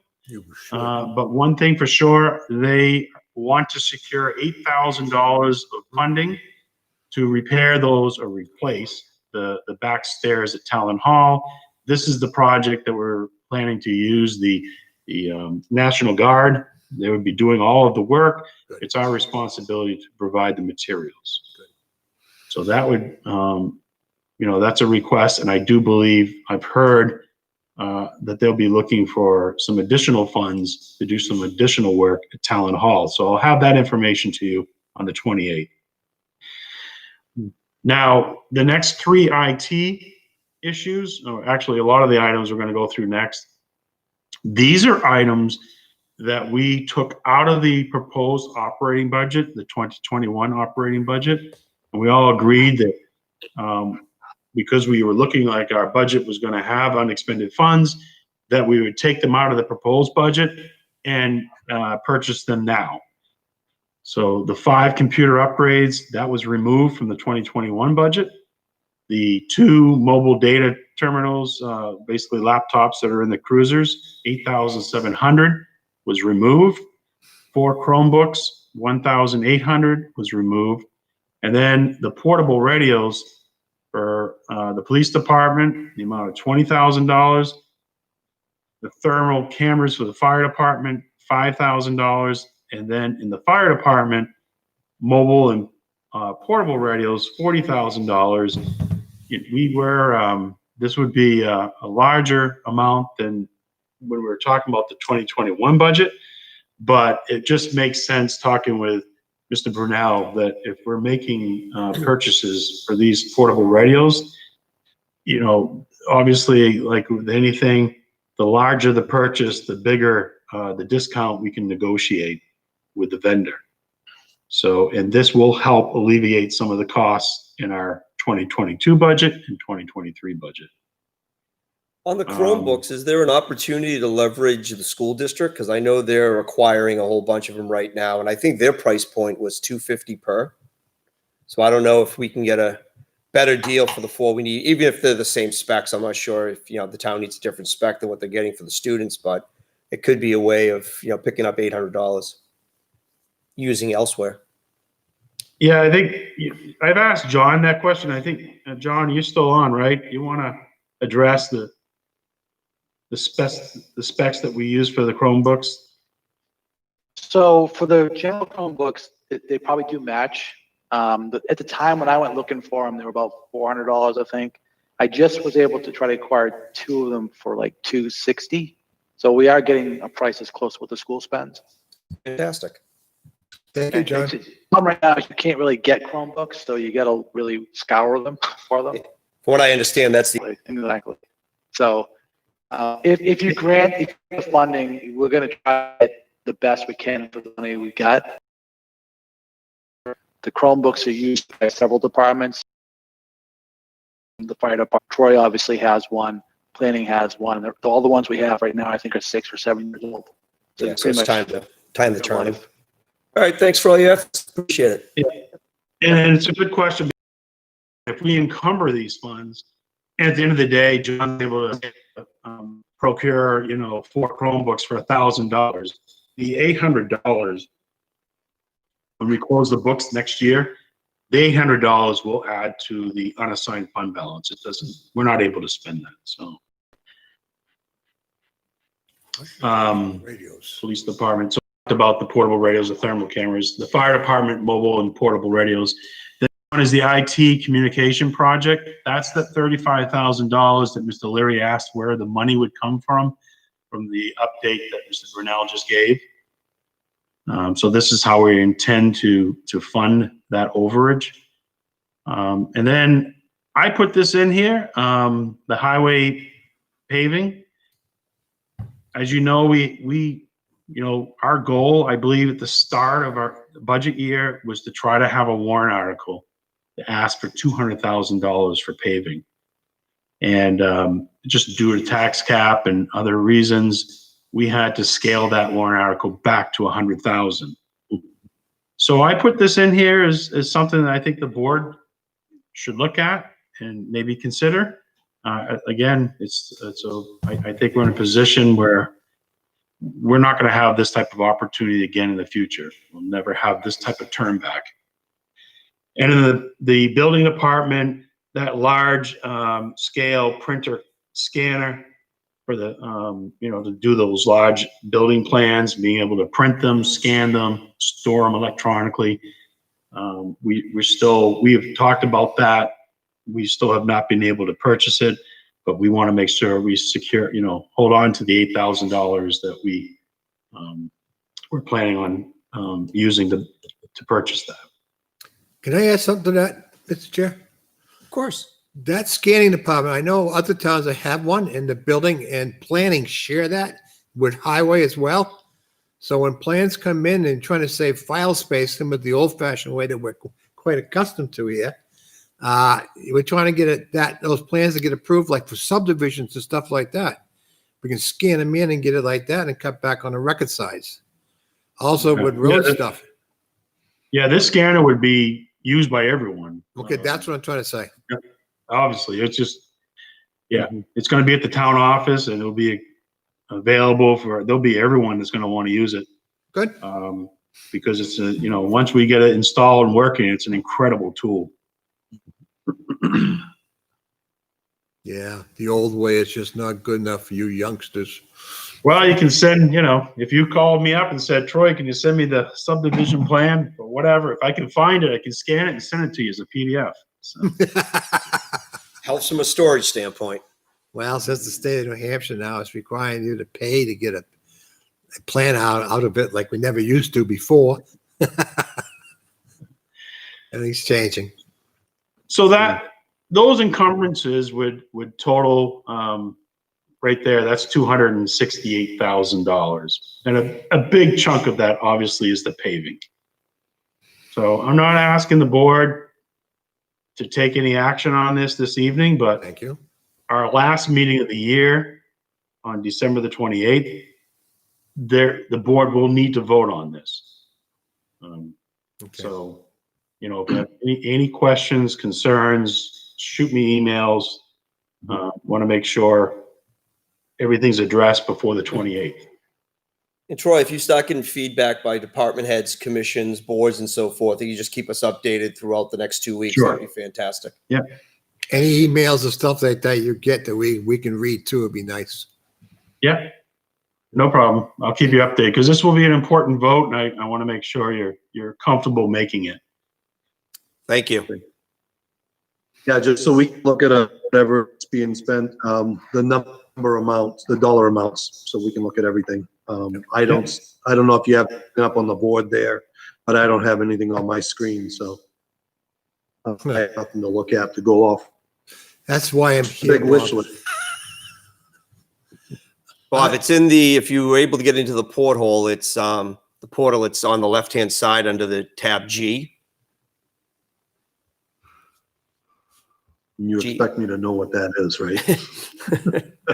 It's next to the other paintbrush with the color red on You want me to shoot you the link? Say again, Steve, where, So if you go into the portal that we're in, I'm on the email.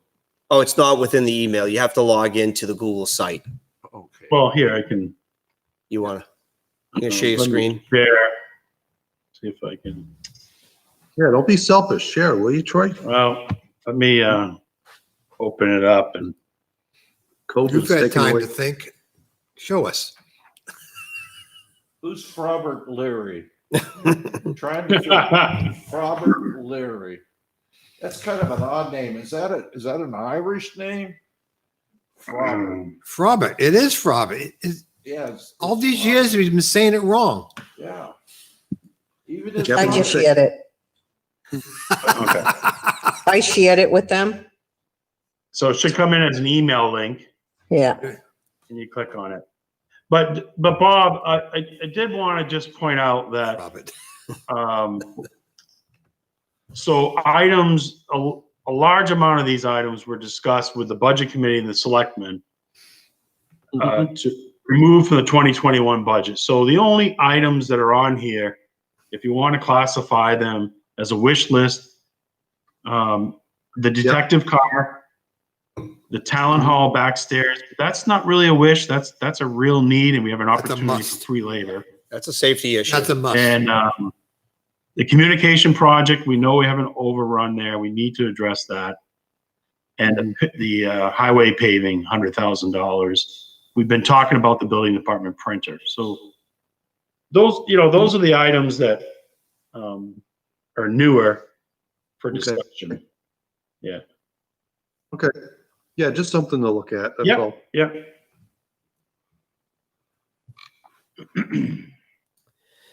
Okay, and the next two items that we have, I think, I guess I just put this on To remind us. on the agenda for technicality, really, because what I want to do is update the warrant article, all the warrant articles, and give it to the budget committee for review Thursday night. And I need to make sure the board's comfortable with the recommendation coming from the selectmen. So I just wanted to make sure, and if you would, support the proposed budget as prepared right now by the budget committee and our default budget. I really not sure if the board has officially voted on these two, but as of right now, the budget committee's bottom line budget is $7,195,888. Are you on the Now, budget itself? the board will vote to support that, and then, of course, we're going to have a public hearing, and there's still opportunity for the board to change its position on it. Yeah. How much is the default budget? Is So the default budget, 7.3. that actually higher? yeah, It is, it's 7.3. Yeah. We'll be a good board and we'll do the supported budget. yeah, we don't. So we have not taken any action to date on this. No. Do you need us to take action prior to going to the budget committee? I think I just want to populate the warrant article saying it's recommended. And obviously if the budget committee goes and makes a change to the operating budget, it comes back to you folks and you discuss those changes and you recommend it or not. Do you want to do it now? Do you want to wait till we get to the warrant articles and just go one by one and vote at that point? I think you could do it that way. It's probably easier. Okay. Yeah. And you're right. And We're gonna do that. when we talk about the budget, the default budget right now is $7,346,362. It's substantially larger than the proposed budget. First time on the town side for a while. I'll also the say school that district does that all the time. Yeah. the budget committee actually praised the town for their thriftiness in this year's budget, which I would commend all our department heads for. I think everybody did a fantastic job with keeping a tight budget during a very strange year, to say the least. They still made some cuts, which, that's what they do. But all in all, they were very pleased with the town. And I think part of it was the fact that we put everything out there for them. But they were very pleased with what we brought forward. So Troy, good job, Karen, everybody, the department heads, just a fantastic job by the town. Yeah. And I echo what Bob just said. It was fantastic by all parties. Very good job. I'm going to say that after reading everything on Facebook, you guys are still doing a good job. All right. Do we want to get to warrant articles? Okay. Now, let me open this up. I don't know, is everyone able to see these warrant articles? I am. I do have them. Do you want, since you're on, do you want to share your screen? Yeah, let me see. Still have them. I have the draft ones. Maybe Karen can share it.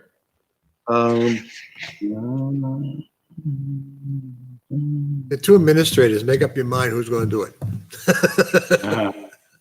Connect to the video system. Off the record. I don't think I have them from this, Meeting. the ones from. Are we going to hold it? Share. Just hit the share button. Share screen. Secretary of State. Yep, the share screen. Let's figure it out. All right. Let's Good luck. let's get there. All right. Can you see? I can't have two windows open at the same time. No, it See is them? not up yet. I'm causing a cross breeze. Let's see if it's down here. Oh, Yeah. Nope. no, I don't have it. I'm sorry. That's okay. Go ahead and talk. I know them pretty well by now. Yeah. Okay. Okay, article number 2 is the operating budget. Yep. We just talked about that. So I think, the proposed operating budget is $7,195,888.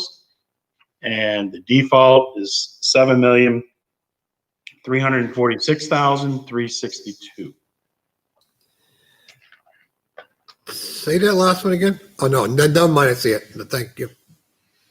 All right, gentlemen, do we have a motion to approve Article 2? So moved. We have a motion by Mr. LaSalle's, Second. second by Mr. Lynch. All those in favor, Mr. Leary, Aye. Mr. LaSalle's, Aye. Mr. Lynch. Aye. I am also an aye. Motion carries 4-0-0.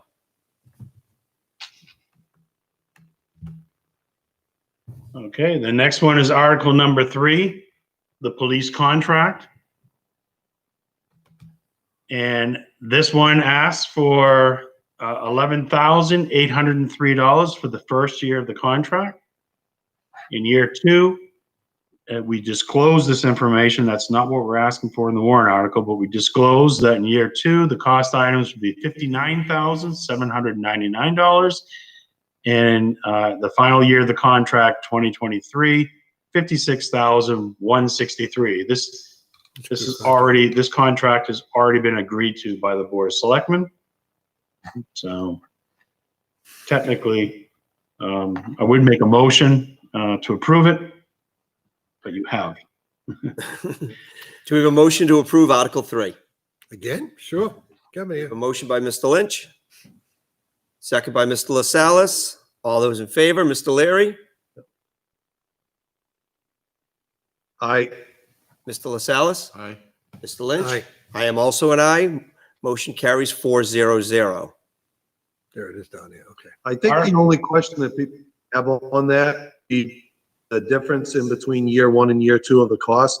But I think it's important to point out that people watching at home, that the police union really worked with the town well on that, over not taking the money up front, but rather taking it later on in the year, so it didn't have a bigger tax impact on the town. I believe it which doesn't was take really effect nice. until October 1st, was it? October 1st is when they'll receive their first pay increase. And typically it's July 1st. It's, some years it's been April 1st and some years it's been July 1st. I'm happy with October. Great job, bud. Okay, article number That's it. 4 is the town clerk full-time position. So the cost of this is $18,804.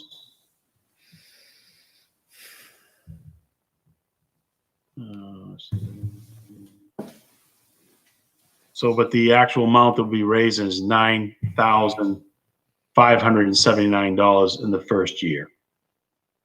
So all we're doing is disclosing what the added cost would be to the part-time position. So for the first year, $9,579, and then in the second year, the total cost in for 12 months, $18,804.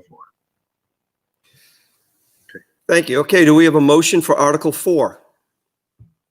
Make a motion. Motion. Motion by Mr. Leary, second by Mr. Lynch, Mr. LaSalle's. All those in favor, Mr. Leary, Aye. Mr. LaSalle's, Aye. Mr. Lynch. Aye. I am also an aye. Motion carries 4-0-0. Article number 5 is the Human Services and Health Agencies, recommending to raise $21,255 to support human services and health agencies. The board had reviewed this at the previous meeting, went through all the requests at the recommendation of our committee. And so you have approved this item. You just need to approve the article. Do we have a motion to approve Article 5? I'll make a motion. We have a motion by Mr. Lynch, Seconded. second by Mr. Leary. Question 2. All those in favor, Mr. Leary, Before I vote on that, is this the one that we talked about providing some assistance to the food pantry on? Is that part of this? So Okay. it's not, so what we had talked about was that I would and I haven't done that yet just because I've been absent, but I will do, especially where you made your opening comments this meeting, that we would reach out to the food pantry and make a contribution out of this year's budget. Okay, all right, I can give you her contact. Yeah, I have Linda's, I've exchanged emails with her, so I will definitely make contact with her this week. Very good. In that case, I am wholeheartedly an aye. 2 hands. Mr. LaSalle's, Aye. Mr. Lynch. Got it. I am also an aye. Motion carries 4-0-0. Article number 6 is the road improvements. So this is where we talked about having $200,000 to try to get that road improvement annual warrant article back. But with some other needs for the use of the unassigned fund balance, it was decided that it'd be best that we reduce it from 200 to 100,000 for road paving. And so this is one of the reasons why when we were talking about encumbrances, talking about, having an encumbrance of 100,000 for road paving. So as it exists right now, though, $100,000 for road improvements next year. This would come from the unassigned fund balance, would not have a tax impact. Do we have a motion on Article 6? So move. We have a motion by Mr. LaSalle's, second by Mr. Lynch. All those in favor, Mr. Leary, Aye. Mr. LaSalle's, Aye. Aye. Mr. Lynch. I am also an aye. Motion carries 4-0-0. Article number 7 is a plow truck purchase. We're looking to make the same purchase of the plow truck that we received approval last year for, in the amount of $100,000. This would be a cash purchase, so we don't have an annual lease payment that we're making. And these funds would come from the unassigned fund balance. I can let you know too, how difficult sometimes it can be to purchase a plow truck. So the plow truck that we have purchased from last year's warrant article has been delivered. It's at the Donovan and Sons over in Londonderry. It has the plow frame mounted on it, but the wing and front plow has still not been received yet, just due to the backlog of COVID. So we have a brand new plow truck with no plow or wing that we can use. So hopefully it will be coming in sometime soon. Okay, We do we have a retrofit motion? one of the ones we have sitting over there that's not being used? No, we've changed the style of the truck, to Change the that, wing plow. the medium duty type truck. So whatever plows we've got are either for pickup truck and they're on our pickup trucks. But it's really for those 6-wheelers. Okay.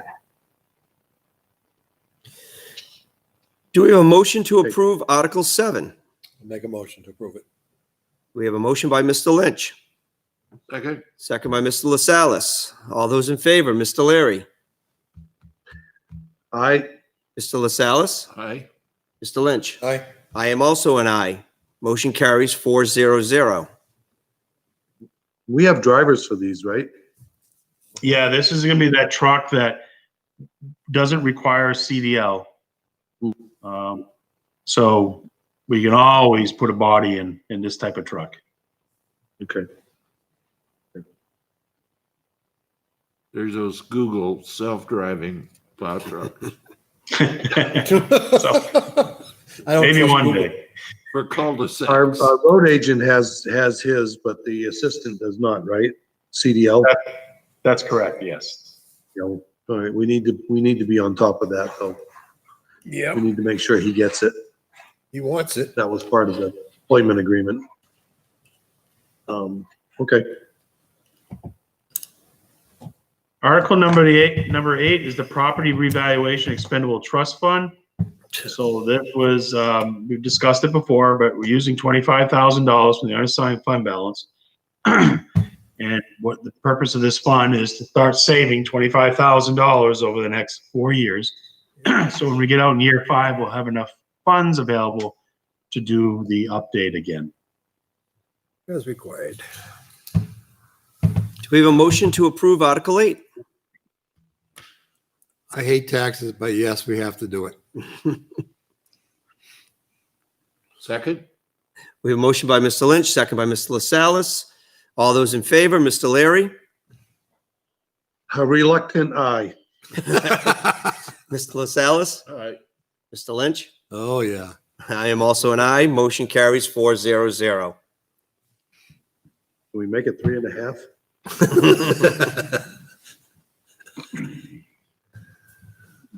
Property revaluation trust fund. And then Article 9 is our health and dental care expendable trust fund. The purpose of this fund would be for town and library employees, and they would help us. The fund would be used for unanticipated health and dental insurance related costs that are not funded. So a good example would be the change in the status of an employee, which we were aware of, which happened this year at the library, and there were no funds available to make up that difference. So we charged my health insurance line in the executive budget. Now, the library, they're gonna start picking this up though, right? So they have budgeted for that change. Yes, in their proposed budget. Yep. However, if something were to change again, between January, February, and March, I guess, they'd probably come knocking on our door and ask. Sorry. The store's closed. So we have a motion to approve Article 9. Due to COVID. So moved. We have a motion by Mr. Leary, Second. second by Mr. Lynch. All those in favor, Mr. Leary, Aye. Mr. LaSalle's, All right. Mr. Lynch. Aye. I am also an aye. Motion carries 4-0-0. Article number 10. So a couple of these are going to be housekeeping articles. Article 10 is the fire station bond proceeds. So this is in the amount of $23,582.86. It represents interest that was earned on the bond. We were not able to expend those funds. So this Allows us to do it. I'm putting it to Yeah, so this is the one, it's been a while since I actually looked at this, I forgot. So we're asking the citizens to take the interest and apply it towards the fire station bond payment. Mhm. And of course, we don't know if this article is going to pass or fail. So we still have to budget the full amount of the bond payment in the operating budget. Mhm. But if this passes, we can reduce the budget by that line item? We would not be able to reduce it, but the board could definitely monitor the budget and make sure that we try to preserve 23,582.86. Okay. You know what I mean? It's because the question, people are going to go to the polls in March, and the question about the operating budget is going to be there. They're going to say yes or no. Mhm. And that's your approved budget. And then they'll vote yes or no on this one. Now, if both pass, can we use these monies and do another payment to help pay down the bond even faster? Or is a bond set for a certain I duration? believe You the can't first pay few any years sooner? of this, I shouldn't say a few, but there's a prepayment penalty, if you say, or not even the ability to be able to purchase down principal for the first number of years of the bond. So you get penalized if you find some money to pay it off. Okay. Yeah. I mean, it gets No to a certain sense. point where the investors, there's a point where, yes, you can refinance the bond and Mhm. pay it off. Yeah, cost you more. I mean, the only way, the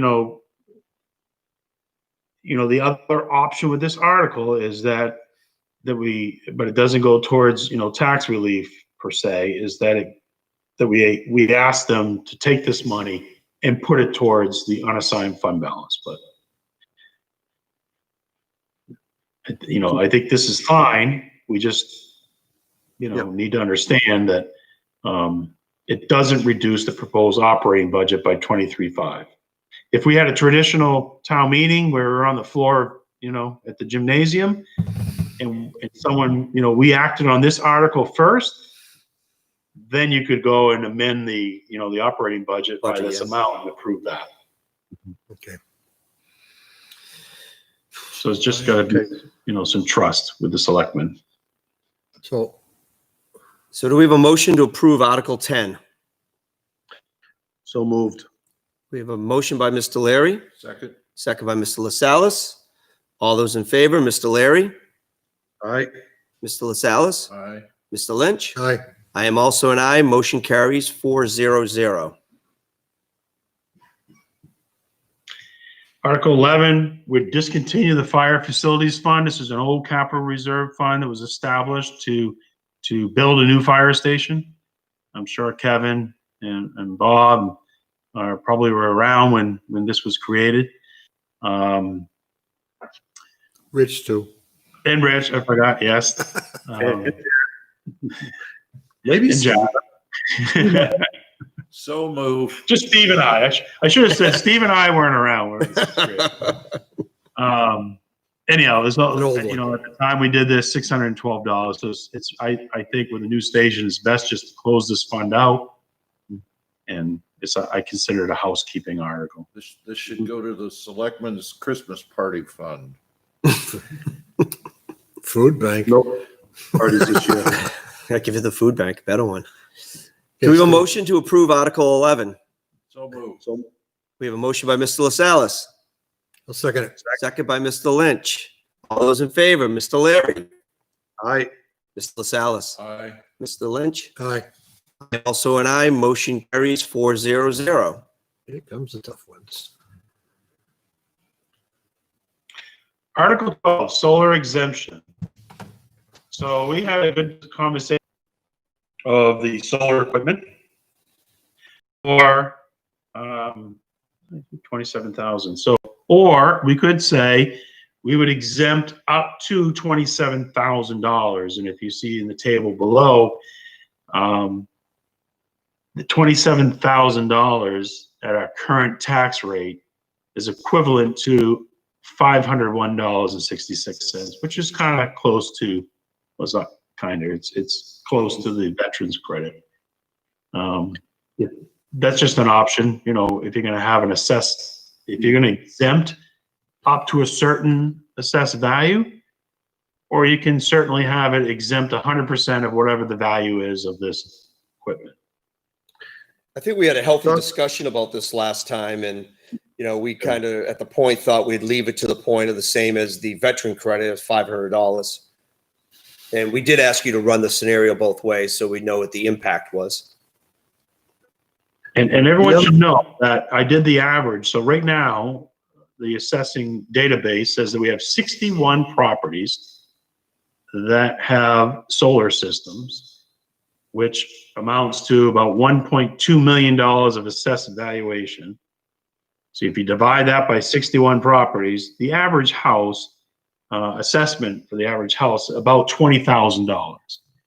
So if we go the path of saying, hey, we'll exempt your solar equipment up to no more than $27,000, you know, not everyone's going to get a $500 reduction in their taxes, but you know, it just gives you a good understanding of what setting that cap, what the maximum amount is that people would receive for a tax credit.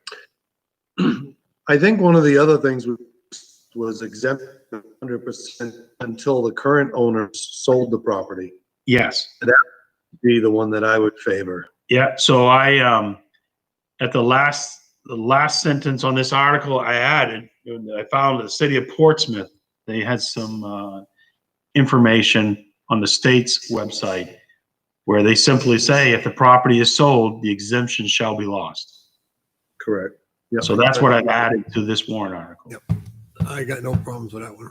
There's another side to this too. You got the leasing going on for a while. They don't own the solar panels. They're leased. Yeah. So, okay, there's a lot of that out there when they first go hot. So this credit goes to the leasing agency, not to the Correct. homeowner. Correct. Yeah. So I would say give the homeowners the break and not the. I would give the homeowners first, but not the leasing agencies. I don't think there's any way to Do that. get around that. Well, because the homeowners pay the property taxes. So if you give them 100% exemption, it would come off of their tax. Yeah. I have a feeling that the homeowner, we don't send a tax bill. tax bill to Revision or, Right. whatever solar companies out there for the solar panels on top of Troy Brown's house. We send it to the property owner. Yeah, I'm just curious if the property owner will be on the hook to have to pay the leasing company the credit, because the credit's gonna be public record. So they could go and look at the records of where the property are, and if there's a credit coming back to them, they could go and send a bill for it. Because I'm This is sure they're America. not gonna let any rebates go by. This is America. Anything's possible. Well, that can be something that the homeowner works out with the leasing company.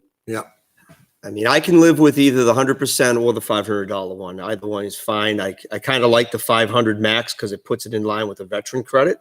But I really don't feel strongly either way. I like the idea we match the veterans credit because solar's nice, but the veterans are more. That's how I look at it. Mhm. I'm sorry. Mr. Well, Lascelles, any the input? reason why what the other one is, I don't care how you get your power. I don't think you should be taxed on it. I don't think we tax them on a meter box being on their house, no matter how many they may have. So how you get your power is up to you. Okay, Bob. And you know what, another point about having the 100% versus having an actual cap is that I'm starting to learn that some property owners, they could put a pretty extensive solar system on their property. It doesn't have to be on your rooftop. It can be on the ground. It can be in your backyard, and it may not just be for their own use. It could be for selling it back to the grid. It could be revenue. So by having a cap, we're saying, hey, we'll give you a break up to $27,000, no more than that. So if you go build yourself a $100,000 solar system, you're only gonna get a break on the first $27,000 of assessed value, which should represent your typical residential system. As we said, the average system in this town is about 20,000. So when we say, match the veterans credit, not everyone's going to be eligible for the max, the $500. Some might, get $325, $418, all depending on their assessment of the solar system. Who cuts the trees to get the sun? But that's a good point, because I understand some of these solar panels they're starting to get elaborate, and they're starting to sell a lot more back to the grid.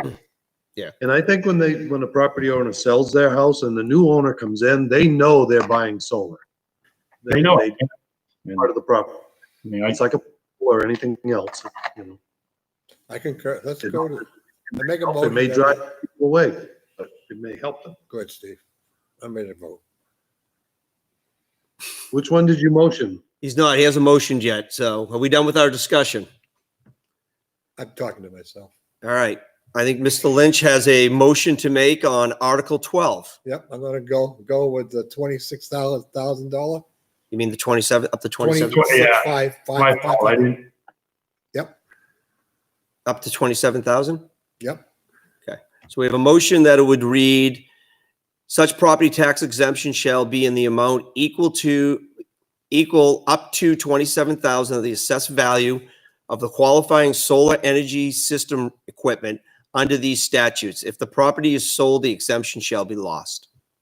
So we have a motion by Mr. Lynch. Second? Second by Mr. Lascelles. Roll call vote. Mr. Leary. No. Mr. Lascelles. Aye. Mr. Lynch. Aye. I am also an aye. Motion passes 3-1-0. All right, 3 guys not getting Christmas cards.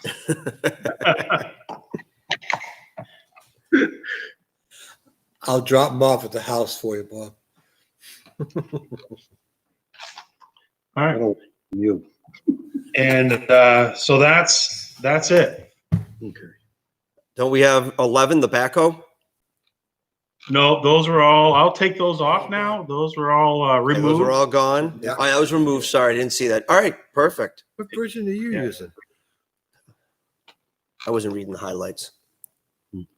Next item we have is the 2021, the Purple Heart Community. Mr. Brown. I think Mr. Leary may want to say this. Purple Heart. So I've attached in the portal there, you'll see Selectman Leary had been doing some research, or he was contacted by a group that would like to see Litchfield become designated as a Purple Heart community. And from what I've read, Bob, you can explain this, but there's a process where the selectmen would sign a proclamation, and we would work with the state prison and getting the proper signage, and we would put the signage up at the main entry points of our community. And I believe a Purple Heart community is a community that has lost citizens in military conflict. Is that correct, Mr. Leary? Your understanding of the program? Yeah, I'll read so that everyone can understand. This was brought to my attention by Warren Adams, who owns a business here in town. He's very active with causes and things like that. So this is, it's stated, becoming a Purple Heart community, meeting with town council, select board, or alderman to request their approval for the process is necessary to inform them of the process and significance. If becoming a Purple Heart community is approved, then a proclamation is written by the governing board, which would be us. There should be no cost to the community, as typically there is a veterans group that will pay for the cost of the signs that are placed at the entrance to the town on all major routes. We already have that covered. Mr. Adams has actually offered to pay for the signs and the posts, and I would contribute to that as well. A Purple Heart Trail sign is different than the community sign, as the trail sign has a veteran's name on it. The community sign has the Purple Heart emblem and the town or city name to denote it is a Purple Heart community. Once a proclamation is signed by the governing board, the signed documents will be sent to the woman here, Maria Grella. There should be an event to include local vendors, local press, and other dignitaries. The proclamation can be framed and hung at Town City Hall. After receipt of the paperwork, then the signs can be purchased as per instructions. And then it's just the form and whatever that they have to bring it across. I can read the proclamation if you guys want to hear it. I know I already sent it to the board, but entirely up to you guys if you want me to read that. Yeah, why don't you read it for the community? Okay. All right. Okay, this is Military Order of the Purple Heart, town of Litchfield would be filled in, New Hampshire. Proclamation, Purple Heart Community. Whereas the people of the town of Litchfield have great admiration and utmost gratitude for all citizens of our community who have selflessly served in the armed forces, which has been vital in maintaining the freedom and the way of life enjoyed by our citizens.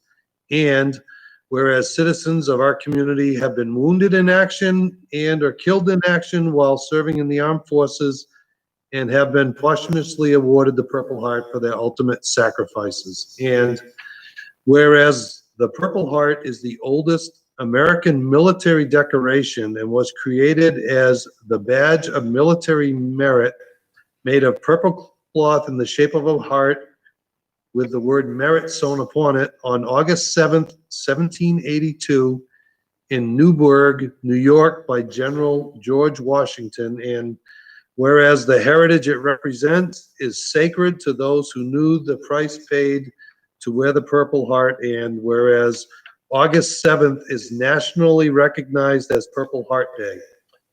Now therefore, we, the Board of Selectmen of the town of Litchfield, New Hampshire, will recognize August 7th annually as Purple Heart Day and urge the people and organizations of Litchfield to display the American flag as well as other public expressions of recognition of our Purple Heart recipients.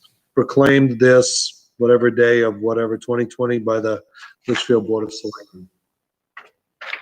Thank you, That's Bob. about Thank it. you. That's fantastic. Robert, do you know if there has ever been a compilation of servicemen from Litchfield who have received a Purple Heart? You know, I do not know. I know we've had people in this town serve in every conflict from the beginning of this country up until. The Purple Heart sign could follow that somewhat, you know, the signpost and everything. It's also be great to get our veterans group involved in it, because I know they're looking for you to do a fundraiser, get part of back behind a project, and this could be a perfect project for them to get behind. Yeah. That's a good idea. I actually thought of Bobby Jones right off the bat. Yeah, because but I Bobby and want Mary to have been get putting the- a lot of time to get that group going. Yeah. I think it would be fantastic to get them involved.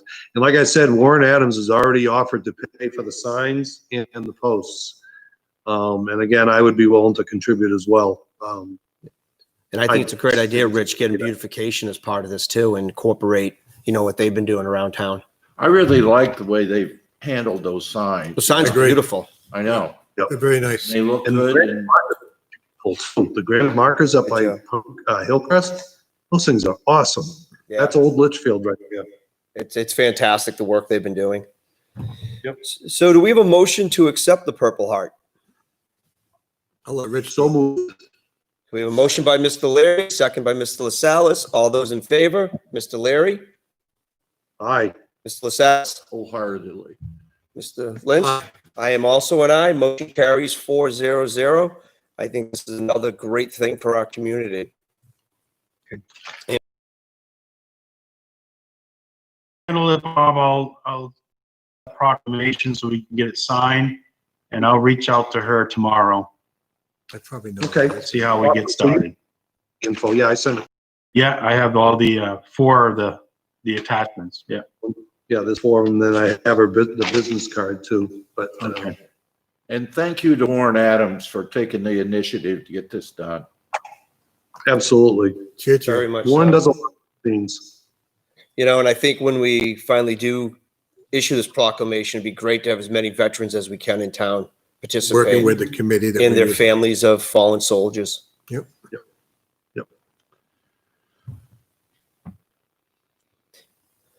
Next item is the Recreation Commission bylaw amendment. Mr. Brown. Right, so at the last rec commission, I think they've been discussing this for the past couple meetings, but they reached out to myself, Chairman Weber, because Mr. Weber serves as the selectman's liaison on the rec commission. They're looking to add a provision in their membership section, and it's regards to meeting attendance. So they provided some draft proposed language for me. I shared it with our legal counsel, and legal counsel has come back with a recommended amendment. I'll read it. It's Article 4, membership, Section 1, meeting attendance. So this is the rec commission's bylaws. Section A, all members shall make every effort to attend each meeting. Should an appointed member miss 4 consecutive scheduled or announced meetings of which that member received reasonable notice without being excused by the chair, it shall be grounds for removal from office after notice and a hearing by the Board of Selectmen. B, except when it is not practicable, notice of absence shall be made to the chair or vice chair by 5 p.m. the day of the meeting, or it will be considered an unexcused absence. So what they're trying to do is come up with a process here of when a member obviously has 4 consecutive meetings, they were not excused, They're not contributing to the commission. And if this issue came up, it would come to the Board of Selectmen. You would have a hearing. Yep. You'd give notice to this individual and have a hearing of whether or not you're going to remove that person from a member on the commission. And the reason that we're bringing this back to the Board of Selectmen is the Board of Selectmen are the appointing authority. Mhm. So removal of a member cannot happen by the rec commission themselves. Kind of different than I know our budget committee. There's state laws that allows them to deal with these same types of issues and remove members from the elected budget committee. Different here where it's appointed by the Board of Selectmen.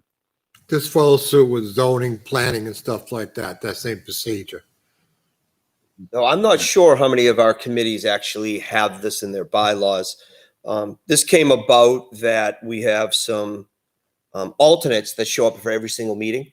No regulars. And we have regulars, that one regular in particular that hasn't been there probably in 2 years.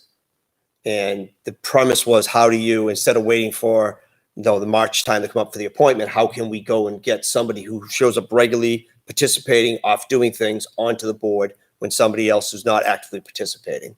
2 years. So, No discussion. that's what kind of prompted this, to change this within the bylaws.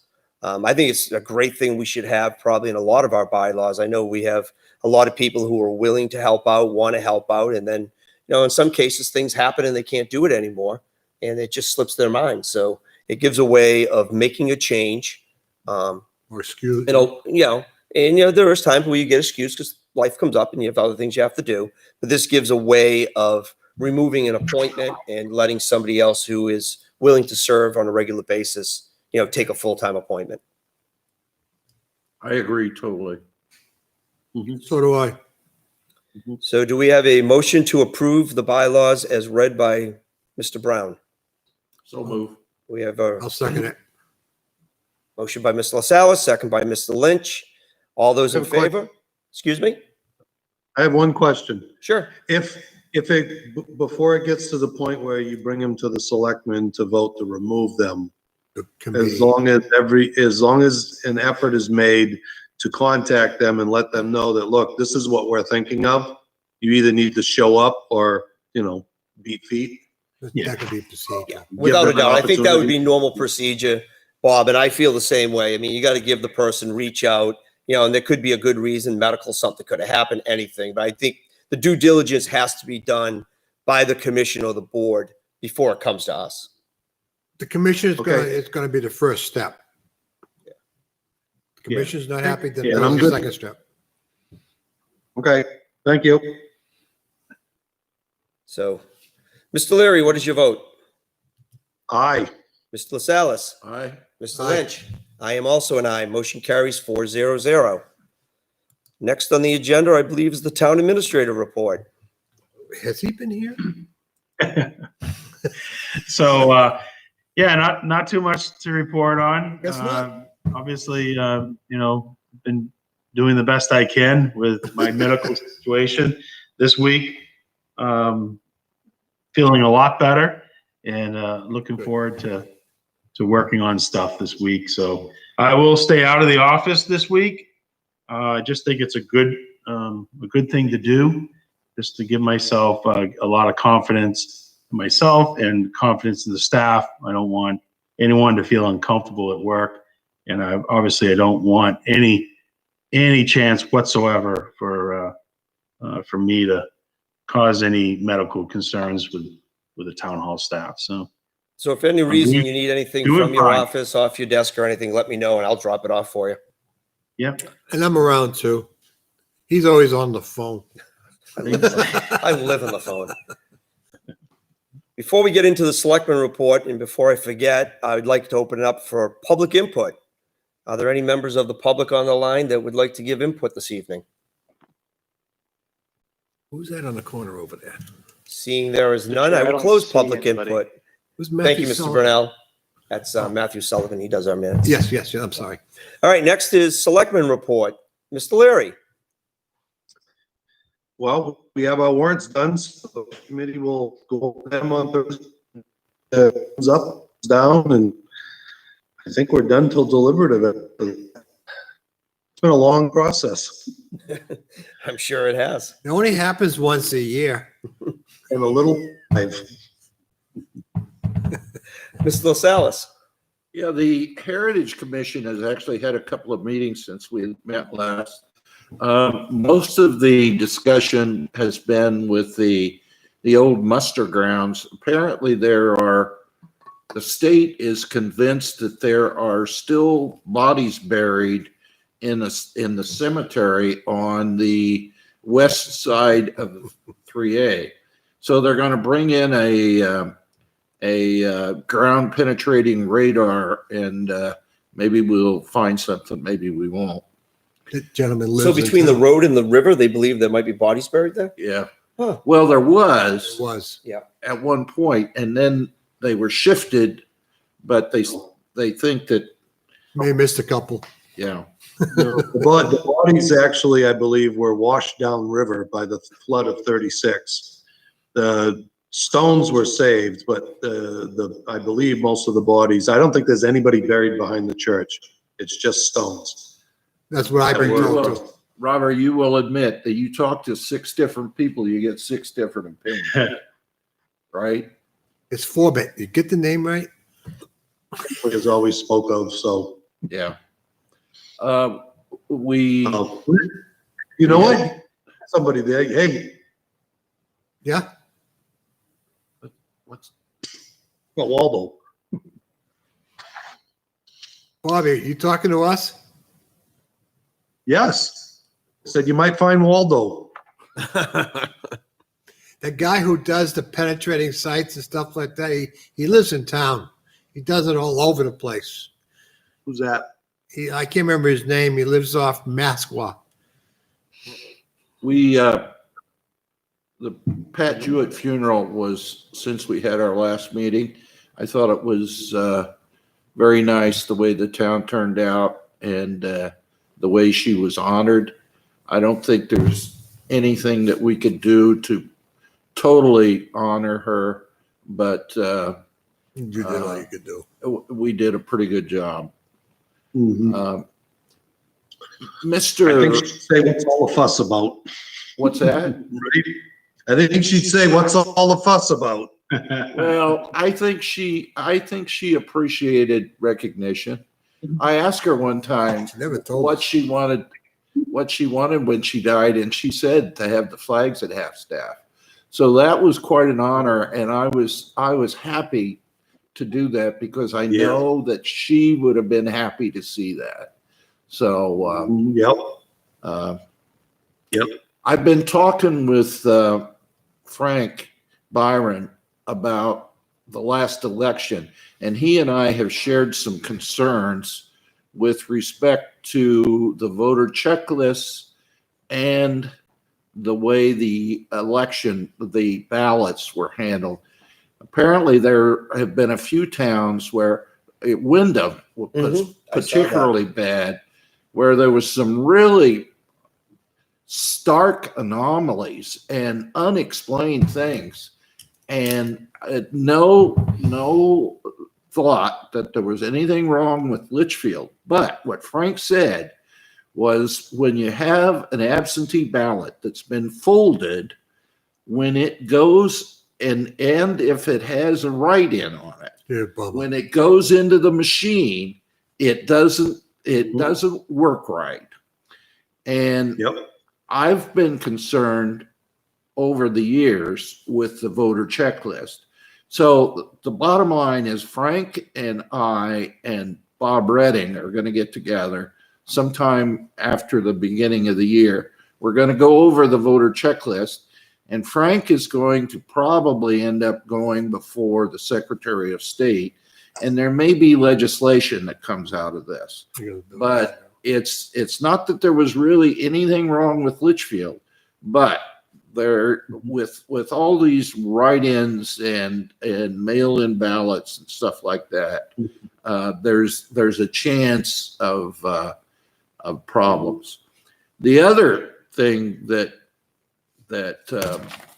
Kevin talked with me earlier, and I put it out on the What's Up page, is about Pennachuck. Pennachuck has asked for a 21 point something percent increase in rates, which, people that are new to Litchfield or people that have been around for a long time know that we are really paying a high rate for our water.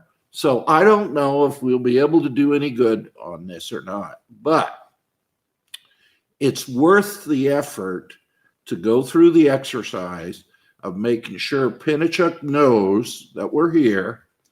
And this would be the first step if we ever were to decide to take over our own water system. This would be the first step in that process. So,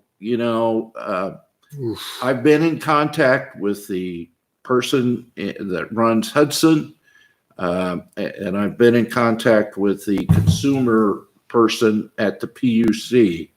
And, I don't know what's going to come of it. We're probably going to have at least a couple of virtual meetings, which will take the place. I don't know if there will be a public hearing now with the COVID and everything, but we want to come out and show a show of force about what we feel about all this stuff.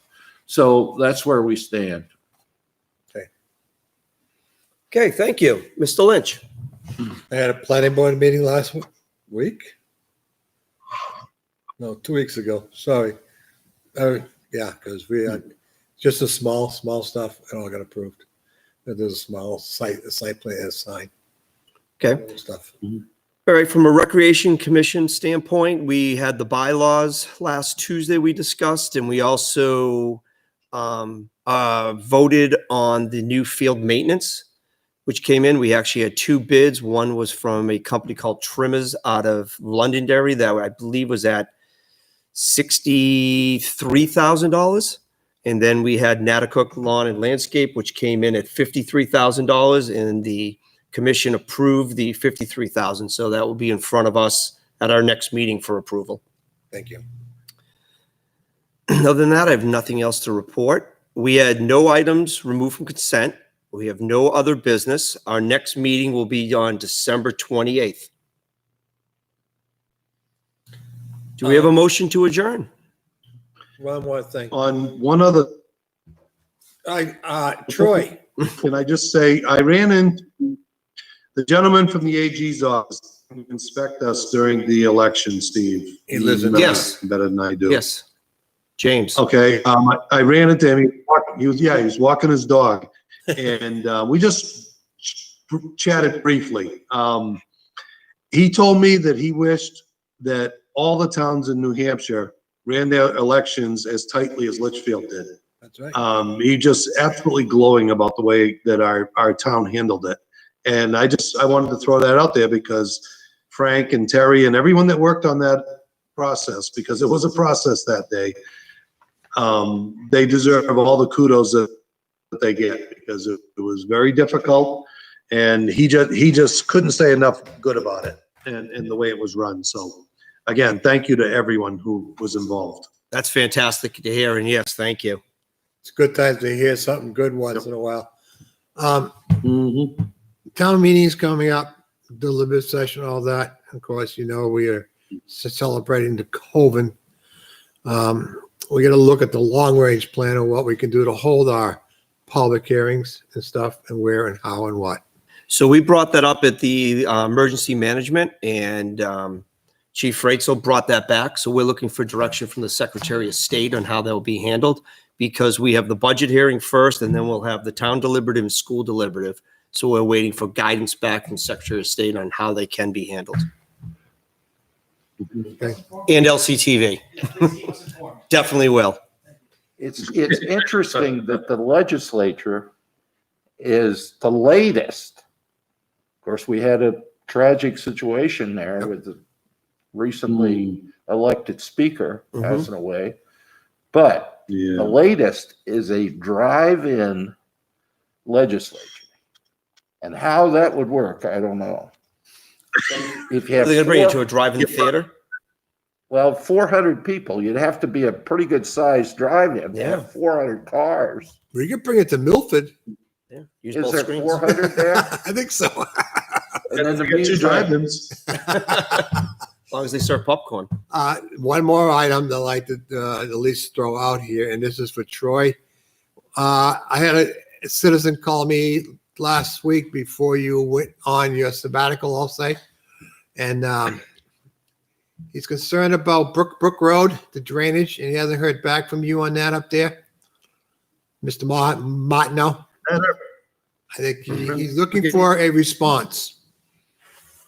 And I did tell him that you were detained.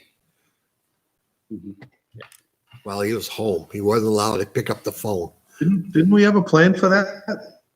We did at one time coming off the hill onto the corner, going down towards his house. We've That's been out right. there a few times. I mean, I know I've been out there. Troy, you and I went out there along with Jack a couple of years ago. I've been out there too. We've had a lot of discussions with him. You there, Troy? Yeah, I'll have to, you know, It take does. a look at where we're at with that. Yeah, because he's looking for a remember where we response. left He had it off. mentioned something about contacting an attorney. All right, so if we can look back into that. No, that's- And what was the other thing? On the communications that we have with, because we are the Board of Health as well. Could you relay any information from the Safety Committee back to the board as well? So, yeah, I know you'll get it, but can you relay it out to us? From the emergency management? Yes. Sure. I think you guys don't get the updates that Frank sends out. We get these updates from Frank that the state sends him. That's basically what we Yeah, but talk I'm about. talking about discussion of how you want to handle that over there, you know, at the school and that kind of stuff. Okay, definitely. Okay. Yeah, we can do But that. that's important to the taxpayers, I think, to know what's going to happen. That's all I got. How's your dad, Troy? He's hanging in there. It's day by day, kind of. Good day, bad day. Well, I wish him the best, Troy. Thoughts and prayers go his way. Okay, do we have a motion to adjourn? So move. We have a motion by Mr. Yes. LaSalle's, I'll second it. second by Mr. Lynch. All those in favor? Mr. Leary? Bob? Aye. Mr. LaSalle's? Aye. Mr. Lynch? Aye. I am also an aye. Motion carries 400. We are now adjourned. I hope everybody has a very Merry Christmas and be safe and be well. Good night, everybody.